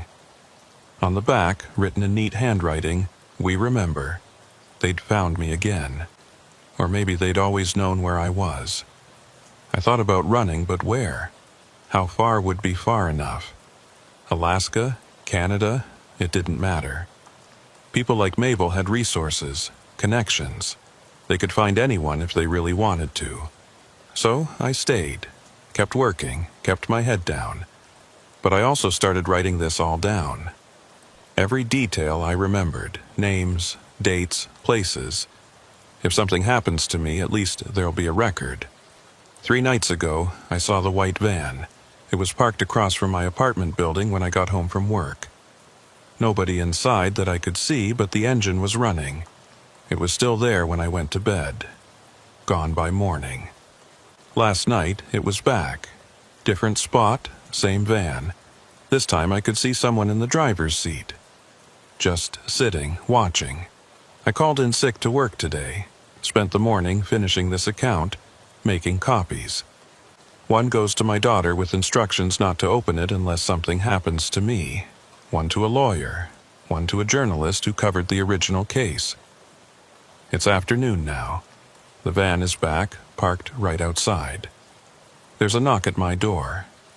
I know who it is before I open it. Mabel stands there, looking exactly the same as she did 2 years ago. Calm, composed, like a grandmother visiting for tea. "Hello, Robert," she says, using my new name. "May I come in?" I let her in. What else can I do? She sits on my couch, looks around my small apartment.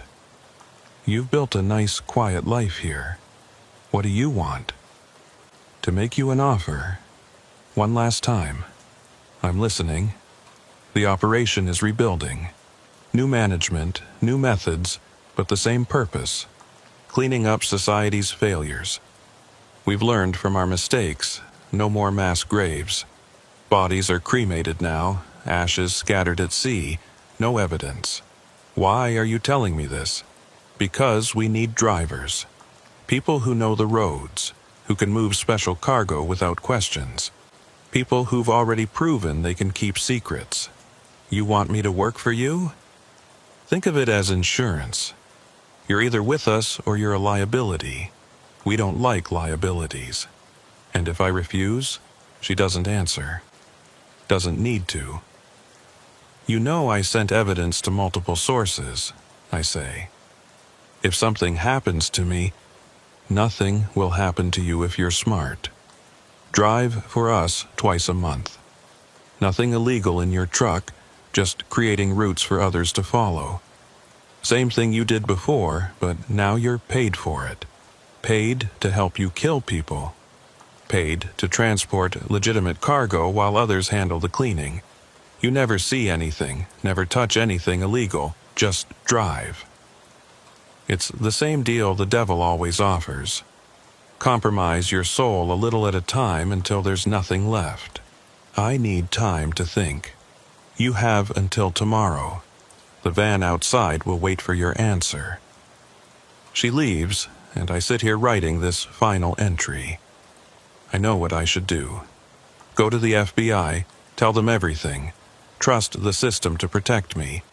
But the system is what created people like Mabel in the first place. The system that says some lives matter less than others. Or I could run. Disappear completely. Become someone else, somewhere else. But they'd find me. They always do. Or I could give in. Drive their routes. Become complicit in whatever new horror they're planning. Live with the guilt, but at least live. There's one more option. The one Morrison tried. Fight back. Gather evidence, build a case, expose them again. But Morrison died for that choice. Horace, too, in his own way. I've made my decision. Tomorrow, when they come for my answer, I'll be gone. Not running, exactly. Just driving. Getting back on the road where I belong. I've got enough saved for a used truck, enough connections to get loads that keep me moving. They'll follow, probably. Watch me. Wait for me to make a mistake. But truckers are hard to pin down when they want to be. Always moving, always another load, another destination. And while I'm driving, I'll be watching too, looking for their new operations, documenting what I see, building a case that might actually stick this time. Morrison had the right idea, wrong execution. He tried to blackmail them, thought he could control them. But you can't control cancer, you can only cut it out. And sometimes it takes multiple surgeries. I'm sending this account to 5 different sources with instructions to release it if I disappear. Maybe it'll help someone understand what's happening out there on those dark roads. Maybe it'll prevent another trucker from stopping when they should keep driving. Or maybe it'll just be another story nobody believes. Another conspiracy theory in a world full of them. But I know the truth. There are people out there who think they're cleaning up society by disappearing its most vulnerable members. They have badges, money, political connections. They operate in the shadows between the streetlights, in the spaces where nobody looks too close. And they're still out there. The van's engine just started. Someone's coming up the stairs. Multiple footsteps.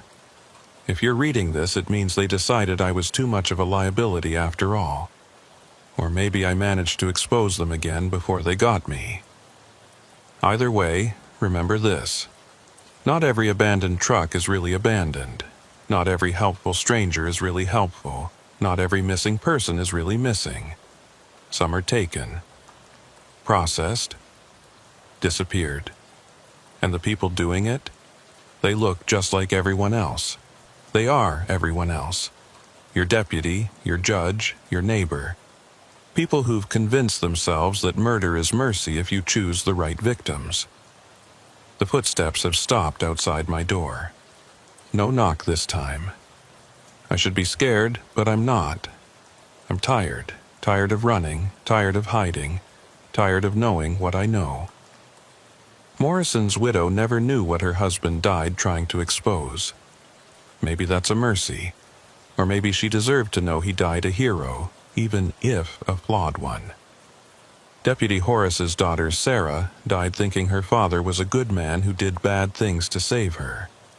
She wasn't wrong exactly, but she wasn't right either. And me, I'm just a trucker who stopped when he should have kept driving, who saw something he shouldn't have seen, who's been living on borrowed time ever since. The door is opening. They have a key somehow. I see her, Mabel. She's not smiling now. Behind her are 3 men I don't recognize. Young, efficient-looking. The new generation of cleaners. "You were going to run," she says, not a question. "I was going to drive." Same thing. No. Running means you're scared. Driving means you're free. She nods to the men. They move forward. I don't resist. What would be the point? As they take me, I think about all the miles I've driven. All the sunrises and sunsets from behind the wheel. All the small towns and big cities, the mountains and deserts and swamps. It was a good life, mostly. An honest life. Until it wasn't. And maybe that's enough. Maybe... End of document. This file was recovered from Robert Wilson's, formerly Rufus Ward apartment on November 15th. Wilson has been missing for 6 days. His disappearance is being investigated as a voluntary abandonment. No signs of foul play were found at the scene. The van mentioned in his account has not been located. The woman identified as Mabel does not match any records in state or federal databases. This document is being treated as fiction, the product of a troubled mind possibly suffering from paranoid delusions brought on by stress and isolation. Case closed, pending new evidence. But between you and me, I've seen the photos from Morrison's storage unit. The ones that weren't entered into evidence. The ones that show things that officially never happened. Wilson was right about one thing. They're still out there, and they're watching.